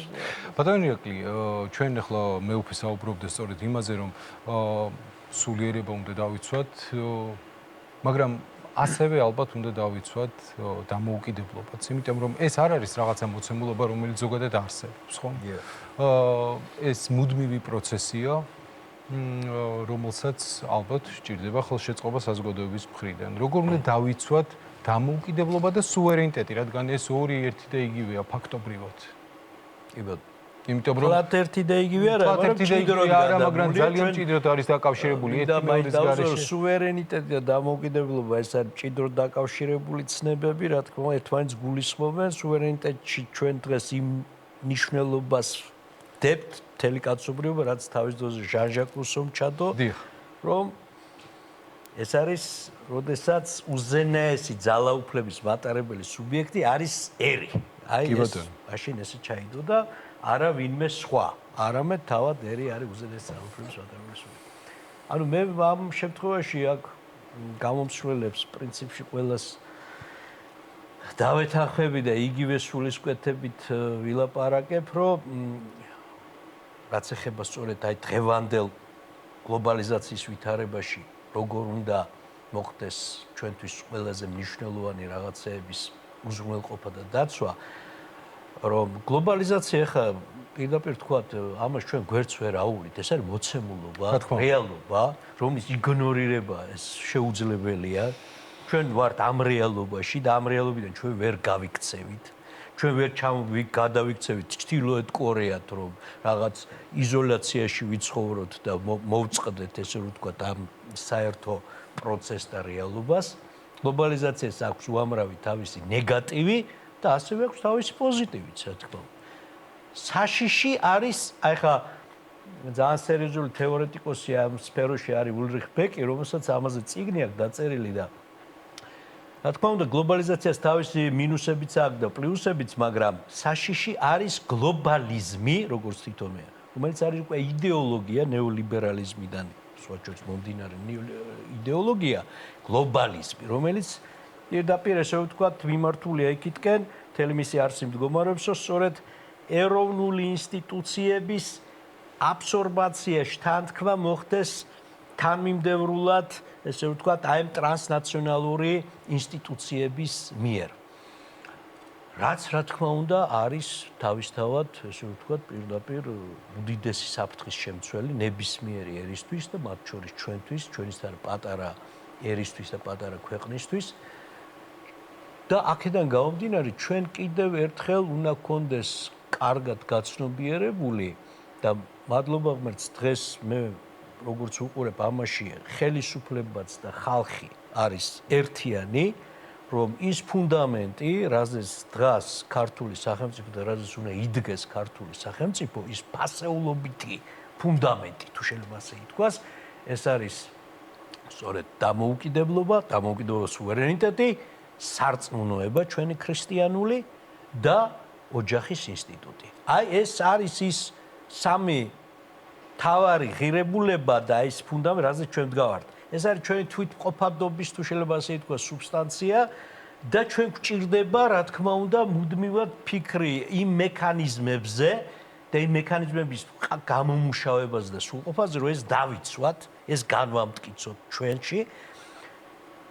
მეორე მხრივ, ჩვენ რეალისტები უნდა ვიყოთ, როცა პოლიტიკას ეხება საქმე და ქვეყნის ბედს, რომ და რეალიზმი ჩვენ სწორედ მიგვითითებს იმისკენ, რომ ჩვენ არ შეიძლება ვიყოთ მოწყვეტილი დანარჩენ სამყაროს და სავსებით ნორმალურია და ბუნებრივია ის, რომ ჩვენ ვისწრაფვით დასავლურ სამყაროში ინტეგრაციისაკენ. ეს არის აბსოლუტურად საითქო უნდა ვისწრაფოთ ჩვენ ინტეგრაცია. ეს არის სავსებით ბუნებრივი. იგივე ორგანული.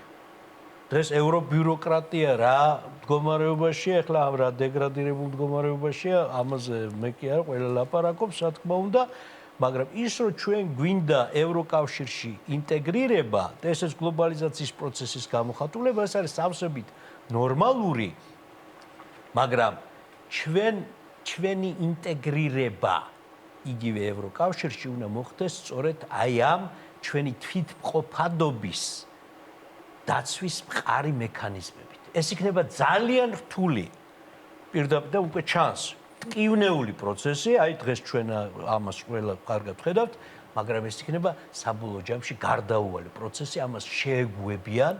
მიხვდებიან რომ ეს გარდაუვალი უკვე დაინახეს, აი ეს დღეები რომ ახსენეთ ის საოცრება რაც მოხდა, აი ეს პატრიარქის გასვენების დღე. უკვე თელმა მსოფლიომ დაინახა რომ ნუ მორჩა ხალხი, ყველა ხელისუფლება არის ერთი რო იტყვიან ამ საკითხში აბსოლუტურად ერთი, რასაც ქვია ჩვენი ამ ფუნდამენტური ღირებულებების, ფასეულობების დაცვა, რაც არის ჩვენი დამოუკიდებლობა, რაც არის ჩვენი სარწმუნოება და რაც არის ოჯახის ინსტიტუტი ჩვენთვის ქართველი ხალხის. დიდი მადლობა ბატონო ირაკლი. ბატონო სოზერ, ბოლო 10 წლეულში საქართველოს არაერთი პოლიტიკური ქარტეხილი გამოიარა, ყველანი ვართ მომსწრე იმისა, რაც როგორც განვითარდა დამოუკიდებლობის შემდგომ ჩვენი ქვეყნის ბედი. რა არის ის მთავარი საფუძველი, რომელიც ქვეყანას სახელმწიფოებრიობას უნარჩუნებს, თქვენ როგორ ფიქრობთ? მეფე დანიელმა ილაპარაკა რომ ქრისტიანობასთან ერთად რაღაცნაირად ქართველობის გამსაზღვრელი, ქართული ხასიათის გამსაზღვრელი ერთ-ერთი ძალიან მნიშვნელოვანი შემადგენელი ნაწილი არის ტოლერანტობა. და ჯერ კიდე ქრისტიანობამდე იყო ქართულ ხასიათში და უბრალოდ მე მინდა წავიკითხო ილია ჭავჭავაძის ორი ციტატა. პირველი ერი, რომელსაც თავისი სარწმუნოება, ენა და ისტორია დავიწყებული აქვს, ვერ იცოცხლებს და ჩვენ ზუსტად ეს რაღაცა ჩვენი ენა, ჩვენი ისტორია, სარწმუნოება გვაძლევს მომავლის ხედვის, მომავლის შენების რაღაც გარკვეულ ძალას და რაღაც მუდმივად გვაბრუნებს იმ თავარ ღირებულებებთან, რომლებზეც აი ბატონმა ირაკლიმაც ძალიან კარგად ილაპარაკა, ოჯახი, სარწმუნოება, სამშობლო და მეორე ისევ ილია ჭავჭავაძის ციტატა ქართულმა თავის სარწმუნოებისათვის ჯვარცმულმა იცის პატივი სხვის სარწმუნოებისაც. ზუსტად ამიტომაც რომ ასეთი ერი ვართ საქართველოს, რომელიც მრავალეროვანი ქვეყანაა და ასე იყო ყოველთვის რაღაცნაირად ყოველთვის ცხოვრობდა სხვადასხვა ერი, ყველა იყო ამ ერის, ამ ქვეყნის, ამ სახელმწიფოს ერთგული შვილი და ეს არის დღესაც და ამის მოფრთხილება, ამის შენარჩუნება არის ძალიან მნიშვნელოვანი. ეხლა საბჭოთა კავშირის დანგრევის შემდეგ დამოუკიდებლობის მოპოვების წლებში ზოგადად ძალიან დიდი გავლენა მოახდინა ჩვენზე გარედან გარკვეულმა იდეოლოგიებმა, ქალბატონი ნანა, ორი ნანა ადამიანი ქალბატონი ნანა დევდარიანი საუბრობდა ლიბერალიზმზე, რომელიც ტოტალიტარიზმის სახეობაა, მაგრამ ახლა 90-იანი წლების პირველ ნახევარში განსაკუთრებით ამას ასე არ აღვქვამდით, ხო? საბჭოთა კავშირი დაინგრა, ჩვენთვის სასურველი სამყარო გაიხსნა, ევროპა, ამერიკა, დასავლური დემოკრატია, ლიბერალიზმი, რომელიც იქიდან მოდიოდა, ადამიანის უფლებები და ამ საფარველ ქვეშ მოდიოდა ძალიან ბევრი არასწორი იდეოლოგიაც, რომელიც გავლენას ახდენდა ჩვენზე და მართლა პირადად ჩემს მაგალითზე შემიძლია ვთქვა და ეს მაგალითი შეიძლება სხვებისთვისაც იყოს, შეიძლება დამღუპველის ყოფილიყო ეს გავლენა, რომ არა ჩვენი სწორედ ის აღზრდა ჩვენი ეკლესიასთან ჩვენი კავშირი თვითონ ჩვენთაგან ის მხრამაჭავარიანის ლექსებზე ვიზრდებოდით, თქო ამბობდით და ეს ყველაფერი, ეს პატრიოტიზმი, სარწმუნოება, ეს ყველაფერი იყო ის ღუზა, რომელიც ძალიან შორს წასვლის უფლებას არ გვაძლევდა უმრავლეს ჩვენთაგანს და საბოლოოდ ბრუნდებოდით იქ, რასაც ქვია პატრიოტიზმი, რასაც ქვია პატივისცემა ჩვენი სარწმუნოებისადმი და რასაც ქვია ამ ტრადიციული ღირებულებებისადმი ერთგულება და დღესაც ეს უნდა იყოს ჩვენი დროშა, ჩვენი ალამი, რომლითაც ერიც მტკიცედ იდგება და რომლითაც აი ამ გლობალიზმის ეპოქაში გავზრებთ.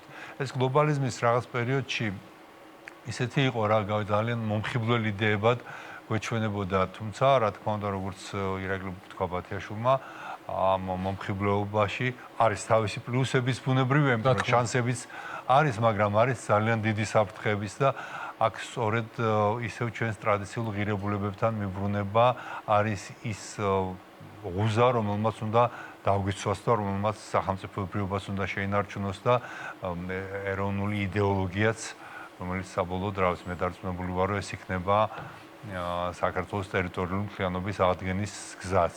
ჩვენი ეს წარსული, ჩვენი ეს ტოლერანტობა და ჩვენი ერთად გამლილი ისტორია თუნდაც აფხაზებთან, ოსებთან ერთად. დიდი მადლობა. ორმეც მადლობა. ქალბატონ ნანა, ჩვენ და ახსენა კიდევაც ბატონმა ირაკლიმ, რომ ეს არის მოცემულობა და ამას ვერსად ვერ წავვალ. კარგია, ცუდია, ვიღაცას მოსწონს, არ მოსწონს, ცხოვრობთ იმ ეპოქაში, რომელშიც ცხოვრობთ. არის გლობალიზაცია, რომელსაც პლუსებიც აქვს, მინუსებიც აქვს, მაგრამ მაინც თქვენ როგორ თვლით? მცირე რიცხოვანი ერისთვის ყველაზე უფრო დიდ საფრთხეს რას წარმოადგენს დღევანდელ პირობებში, დღევანდელ მსოფლიოში?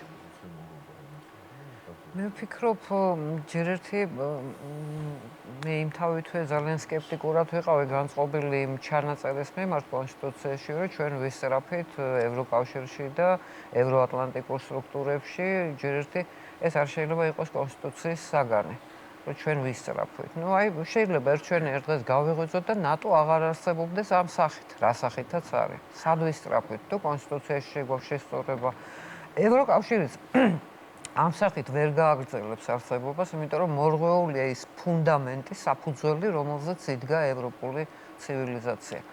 ეხლა ჩვენ როგორც მცირე რიცხოვანი ერთს არ შეგვიძლია ევროპის ტენდენციები შევცვალოთ, ყოველ შემთხვევაში ასე ერთხელი საქმნებით, მაგრამ მოდით გავიხსენოთ ის საშინელი პანდემია, რაც გამოვიარეთ.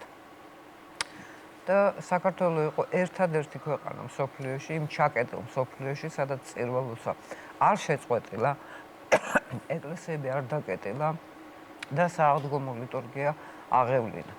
და არც ერთი ეგრეთ წოდებული ეკლესიის კლასტერი არ დაფიქსირებულა.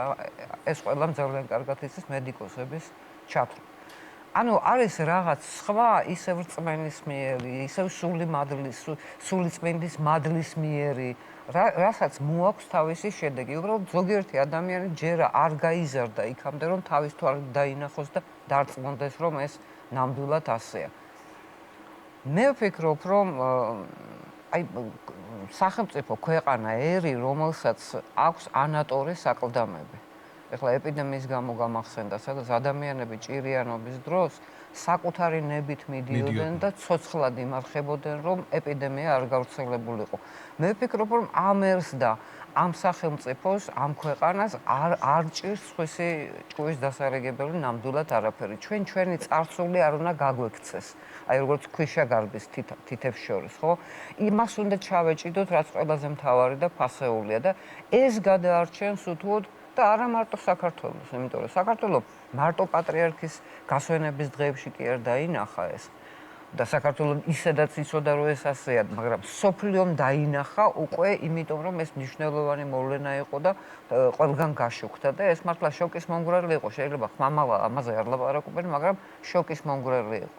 მე ისე მინდა ვთქვა, რომ ჩვენ ცალკეულ მომენტებში კი არ უნდა ვავლენდეთ ამას. ჩვენი ყოველდღიურობით, აი ყოველწამიერი ჩვენი არსებობით ამის ერთგული უნდა ვიყოთ. არ აქვს მნიშვნელობა ამას, რაიმე თარიღი აქვს საბაბად, რაიმე ცუდი მოვლენა აქვს თუ რა. აი ირაკლის მეორე დაბადების დღეა 9 აპრილი.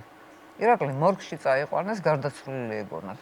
მე აღმოაჩინეს რომ ცოცხალია. ეს შემთხვევით ხო არ ხდება არა, მის ცხოვრებას ჰქონდა სხვა დანიშნულება. ის შეიძლება მართლა ვერ გამოსულიყო იმ მორგიდან, მაგრამ ღმერთმა ასე ინება.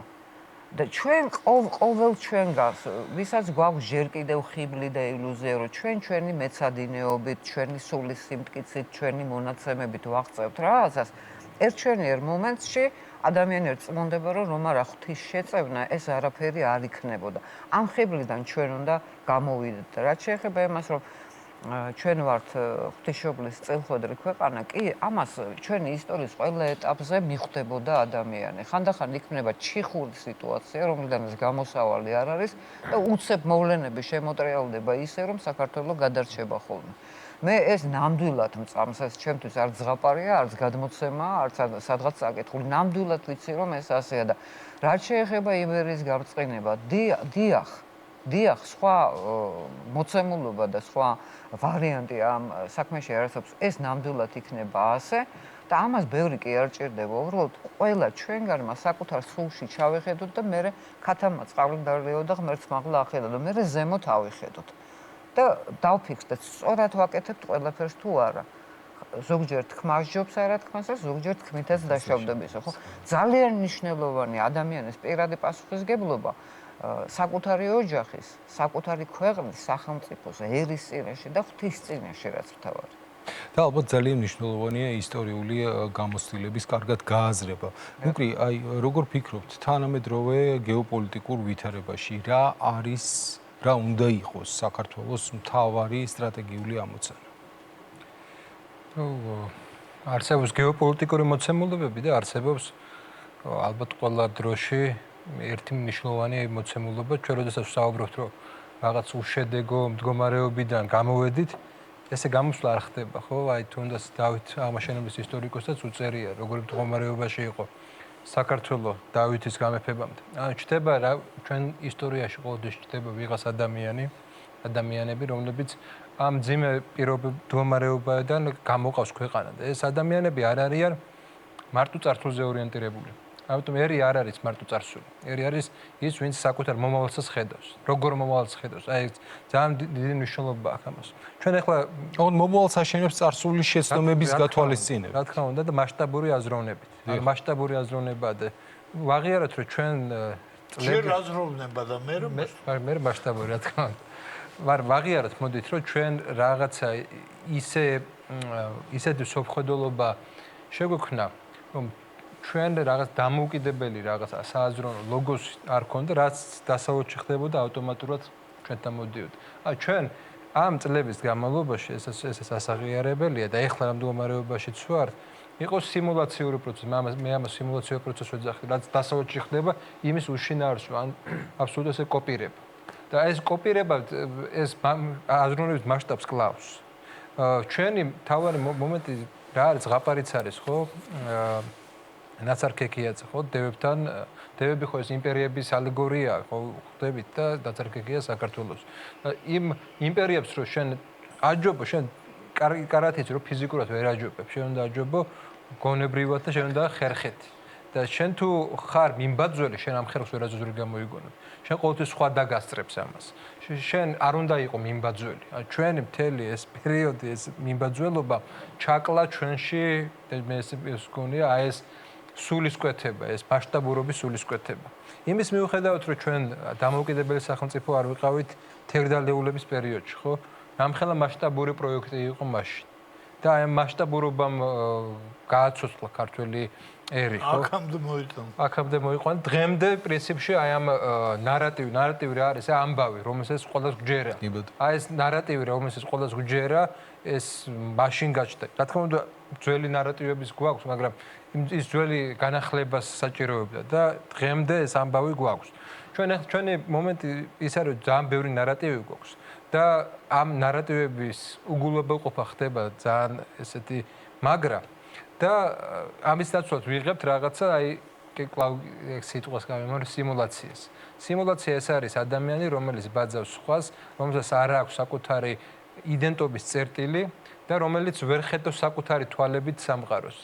ედვარდ საიძ ორიენტალისტში აქვს შედარებული ეგვიპტელი. აი, რითი განსხვავდება ბრიტანელი და ეგვიპტელიოდა. ეგვიპტელი, როდესაც სარკეში იყურებაო, ის უყურებს არა ეგვიპტელის თვალით, არამედ ბრიტანელის თვალით.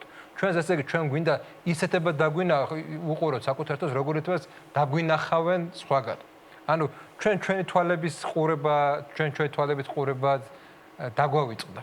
და ჩვენი თვალებით ყურება დაგვავიწყდა არამედ საკუთარი თავის, არამედ სამყაროსაც. აქედან გამომდინარე, ჩვენ ესაც ასაღიარებელია, სულ აი ეხლა ხდება რაღაცა ეს იმპულსები იმისა, რომ რაღაცნაირად ჩვენი თვალი დავიწყოთ ყურება, თორე ისევ იმ პარადიგმებში ვართ, ისევ იმ გამეორებებში ვართ და ამის აღიარებაც საჭიროა. იმიტომ რომ ხვალ ეს 26 მაისია და ეს 26 მაისი გვახსენებს, რომ ჩვენ ჩვენი თვალითაც უნდა შევხედოთ სამყაროს და არ არის მარტო არა ვარ ჩვენ პასიური მონაწილეები დიდი ისტორიის. ჩვენც უნდა ვიყოთ აქტიური მონაწილეები. დიდი მადლობა. დიახ, რა თქმა უნდა. სერიოზული ცვლილებები მაგ-ხრი მოხდა მე, ხო? დიახ, მაგას ოიკოფობიასაც უწოდებს როჯერ სკრუტონიო,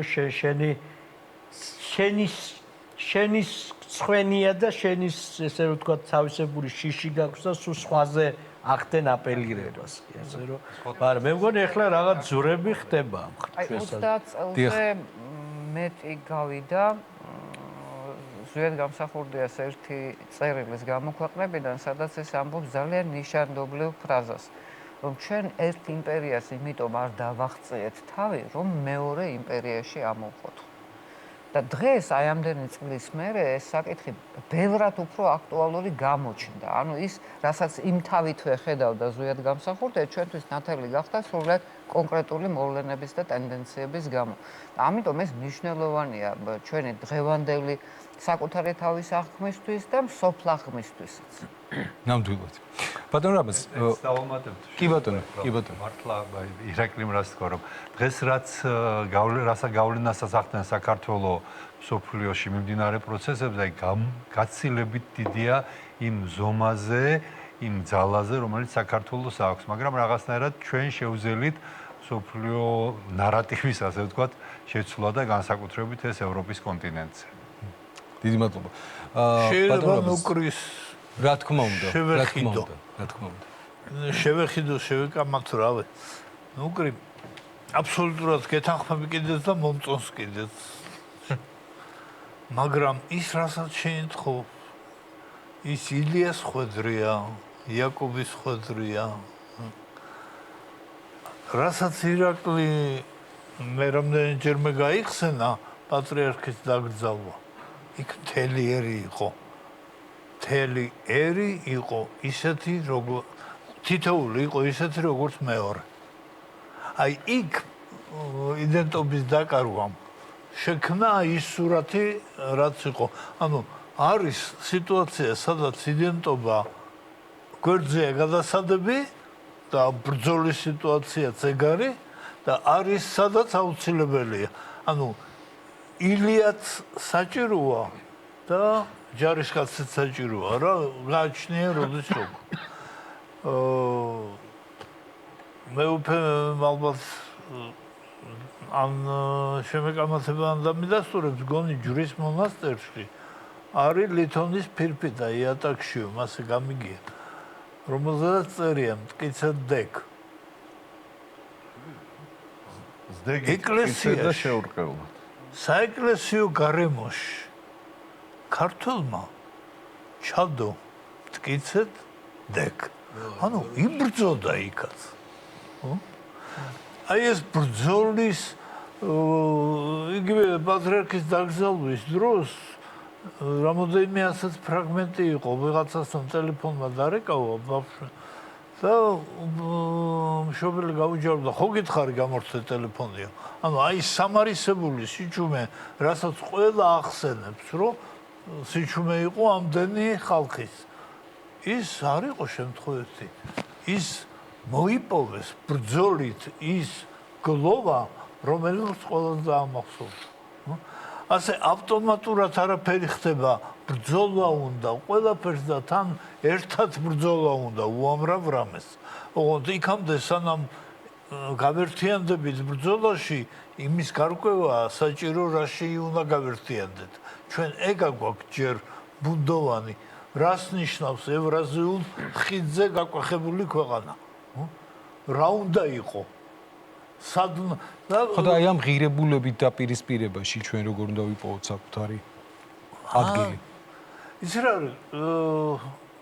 დაგიდო ამ რუსთაველმა ევრაზიულობის გენიალური ისა ხო სპარსული პოეზიით ქრისტიანული იდეოლოგია. მაგრამ აი დღევანდელ შენ რეალობაში ეგ როგორ უნდა განხორციელდეს? მაგას ისევ ინდივიდუალური გონება ჭირდება. ნუ კრის, ნანა და ასე შემდეგ. ანუ ქვეყნის ინტელექტუალურად გადამხარშავი ადამიანები არის საჭირო იმისთვის, რომ მე მათი მონოპოლარი გადაეცეს ხალხს და ხალხი გაყვეს. ვიღაცამ გადასცა თავის დროზე ხალხს თვითონ ილია მეორე რომ სიგეთით სავსეა და თაყვანისცემის ღირსია. ეს ხალხში გაჯდა და მე მივიღეთ ის იდეალურობა, რაც დღესაც ალაპარაკობ. ყველაფერში მასეა საჭირო და მე შემთხვევით არ მივმართე მეუფეს გახდა სალაპარაკო ეს დღევანდელი პატრიარქის მოწოდებასავით რა უაღრესად სერიოზული პრობლემა გვაქვს დემოგრაფიული. ეს არ არის ჟურნალისტური რიტორიკა. ეს სერიოზული 25 წლიანი პრობლემაა. 25 წლის მერე პრობლემა შეიძლება აღარ იყოს.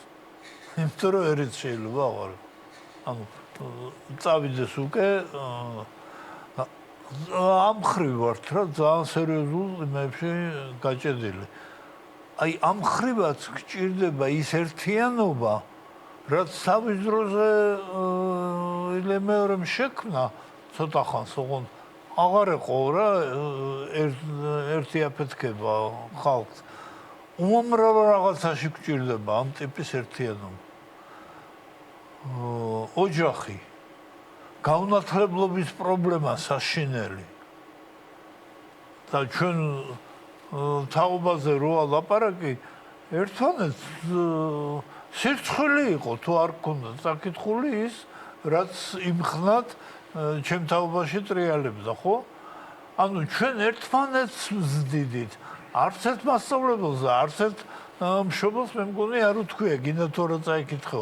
მშობელი გეტყოდა და უფრო არ წაიკითხავდი, ვიდრე წაიკითხავდი, ხო? მაგრამ ერთმანეთის გაზრდა მოგცა ის, რომ დღეს მეტნაკლებად განათლებული ხალხი გამოვდივართ. აი ეს კულტურა არის, ეხლა ხელახლა გასახსენებელი, ასამუშავებელი, ალბათ არც არის დასავიწყებელი არასოდეს, რომ საზოგადოებას აქვს ეს უნარი. მას მერე რაც ვიმეორებ ნუგრი ვიღაცა დადებს საით არის ნაბიჯი გადასადგმელი, მაგრამ მე ეს ნაბიჯი მთელმა საზოგადოებამ თუ არ გადადგა და თუ ერთმანეთ მხარეს გადადგა და მეორეს მხარეს პატარა ქვეყანას ძალიან გაუჭირდება. ისე რომ მე მგონი ორივე რამეა რა საჭირო. თხაც და ხარით. აბსოლუტურად გეთანხმებით. კაპიტანანა ბუნებრივია, როდესაც საუბრობთ მამულზე, ამ დროს საუბრობთ სარწმუნოებაზე და ენაზე და ჩვენ ამ შესახებ ვისაუბრეთ კიდეც როგორც სარწმუნოებაზე, ვცლათ ასევე ქართულ ენაზე, ქართული ენის დანიშნულებაზე, მაგრამ მე ასევე მაინტერესებს ის როგორ უნდა შეინარჩუნოს საქართველოს საკუთარი კულტურის უნიკალობა, იმიტომ რომ ამაშიც ჩვენ გამორჩეულები ვართ. განსაკუთრებელია ენა, რა თქმა უნდა, კულტურის ერთ-ერთი ნაწილია, ძალიან მნიშვნელოვანი და ჩვენი ინსტიტუტი, არნოლდ ჩიქოვოს სახელობის ენათმეცნიერების ინსტიტუტი უკვე 85 წლის არის. აი იმ წელს დაარსდა, როდესაც აკადემია დაარსდა და აი ამ 85 წლის განმავლობაში ემსახურება ქართულ სალიტერატურო ენას, დანარჩენ კავკასიურ ენებსაც და მე ვფიქრობ, რომ ძალიან ბევრ საქმეს აკეთებს ამ მიმართულებით. ჩვენი ინსტიტუტი სხვათა შორის არის სახელმწიფო ენის დეპარტამენტის საბაზო დაწესებულება და იქ რომ გამოიცემა ბიულეტენები, ანუ მართლმეტყველების ბიულეტენები, მეტყველების კულტურა, რასაც ქვია, ეს ჩვენს ინსტიტუტში მუშავდება ყველაფერი. და მიუხედავად იმისა, რომ ძალიან ძიმე პირობებში უწევს ინსტიტუტს მუშაობა ბოლო წლები, ჩვენ პრაქტიკულად მატერიალურ-ტექნიკური ბაზაც არ აქვს. შეფარებული ვართ სამადლოდ მერვე კორპუსის სხვენში. ასე ვთქვათ და ჩვენი არაჩვეულებრივი განძი, ჩვენი ხელნაწერები კიდევ დაგვაბინავებინეს მაღლივი კორპუსის ბიბლიოთეკის ერთ საცოდავ ასე ვთქვათ ოთახში და ძალიან ძიმე მდგომარეობაში ვართ ამ მხრივ, მაგრამ ძალიან ვცდილობთ რომ ფეხი ავუწყოთ გამოწვევებსაც და წელიწადში 25-30 წიგნს გამოვცემთ და ვატარებთ საერთაშორისო კონფერენციებს, სესიებს და ყველანაირად ვცდილობთ რომ ქართული ენის დროშა, ასე ვთქვათ, არ დაუშვათ ძირს და ქართული ენა ყოველთვის იყოს ქართველი ერის სამსახურში და ამ მხრივ ძალიან დიდ დახმარებას ვთხოვთ ყველას, ვისაც ეს ხელი ეწიფება, რომ მიხედონ ენათმეცნიერების ინსტიტუტს. ძალიან მძიმე მდგომარეობაშია და ამ მდგომარეობაში ახლა კი არ არის, ბოლო 40 წელია ამ მდგომარეობაშია. ძიმეს პირობებშია ნამდვილად. მოწმე არის სოზარი, მე არაერთხელ მივაკითხე ბატონ სოზარს ამ თხოვნებით, რაღაცებით, მაგრამ მე არ შესრულდა, არ გამოვიდა და იმედია ეს პრობლემა აღმოიფხვრება. ეთერი გამოვიყენო იმისათვის, რომ მე რაც ეს პოზიცია დავიკავე, სულ ყველას ვაწუხებ, სულ ყველას მევედრები, მაგრამ საბოლოოდ მაინც ჯერჯერობით არაფერი არ გამოვიდა. მიუხედავად იმისა, რომ ყველა ძალიან გულთან მიიტანს ხოლმე ჩვენ გაჭირებას, ყველა თან აგვიგზნობს, მაგრამ საბოლოოდ არაფერი არ გამოვიდა ჯერჯერობით. გულთან. ფულთან ახლა მინდა ეძებს ფულს. სავარია გულთან მიიტანონ. იმედი მაქვს რომ ეს პრობლემა მალე აღმოიფხვრება, იმიტომ რომ ნამდვილად ქართული ენა ეს არის ჩვენი იდენტობის ნაწილი და ამაზე არემი საკამათო არ ერთ ვიტყვი ზუსტად აი ამ თემას გავაგრძელებ, მართლა არაერთხელ დამისვა ეს საკითხი. ასევე უმძიმეს დღეში არის ისტორიის არქეოლოგიისა და ეთნოგრაფიის ინსტიტუტი, თავისი იქაც უძვირფასესი მასალები არის. უმძიმეს დღეში გულისხმობ განთავსებას, სადაც არის შენობაში ფიზიკურად ორივე ინსტიტუტი. კიდევ ერთხელ პარლამენტის ტრიბუნიდანაც არაერთხელ გამიჟღერებია და კიდევ ერთხელ გავიმეორებ, რომ კარგი იქნება შეიქმნას ერთი დიდი ქოლგა ინსტიტუტი, ქართოლოგიის ინსტიტუტის სახელწოდებით, რომლის ქვეშაც შესაბამისი ბუნებრივია ინფრასტრუქტურით განთავსდებიან ხელნაწერთა ინსტიტუტი, ენათმეცნიერების ინსტიტუტი, ისტორიის, არქეოლოგიის და ეთნოგრაფიის ინსტიტუტი და ყველა ის ლიტერატურის ინსტიტუტი და ყველა ის ინსტიტუცია, რომელიც ქართოლოგიას მოიცავს და ესეც იქნება ძალიან დიდი ნაბიჯი სწორედ იმ ღირებულებების დაცვისთვის, რაზეც მთელი დღე ვლაპარაკობთ, რაზეც ქვია პატრიოტიზმი, რაზეც ქვია სამშობლო, ჩვენი ისტორია, ჩვენი სარწმუნოება და რაზეც ქვია ჩვენი მომავალი თაობის აღზრდა სწორედ პატრიოტული სულისკვეთებით. დიდი მადლობა, უღრმეს მადლობა სტუდიაში მობრძანებისათვის. 4 წუთში უკვე 26 მაისი დგება გილოცავთ საქართველოს დამოუკიდებლობის დღეს, უღლოცავ მაყურებელს. შევახსენებ, რომ ეს იყო სპეციალური ეთერი, ხოლო რაც შეეხება დებატებს, დებატებით ორშაბათს დაბრუნდებით ეთერში. დიდი მადლობა ყურადღებისთვის, ნახვამდის. ნახვამდის.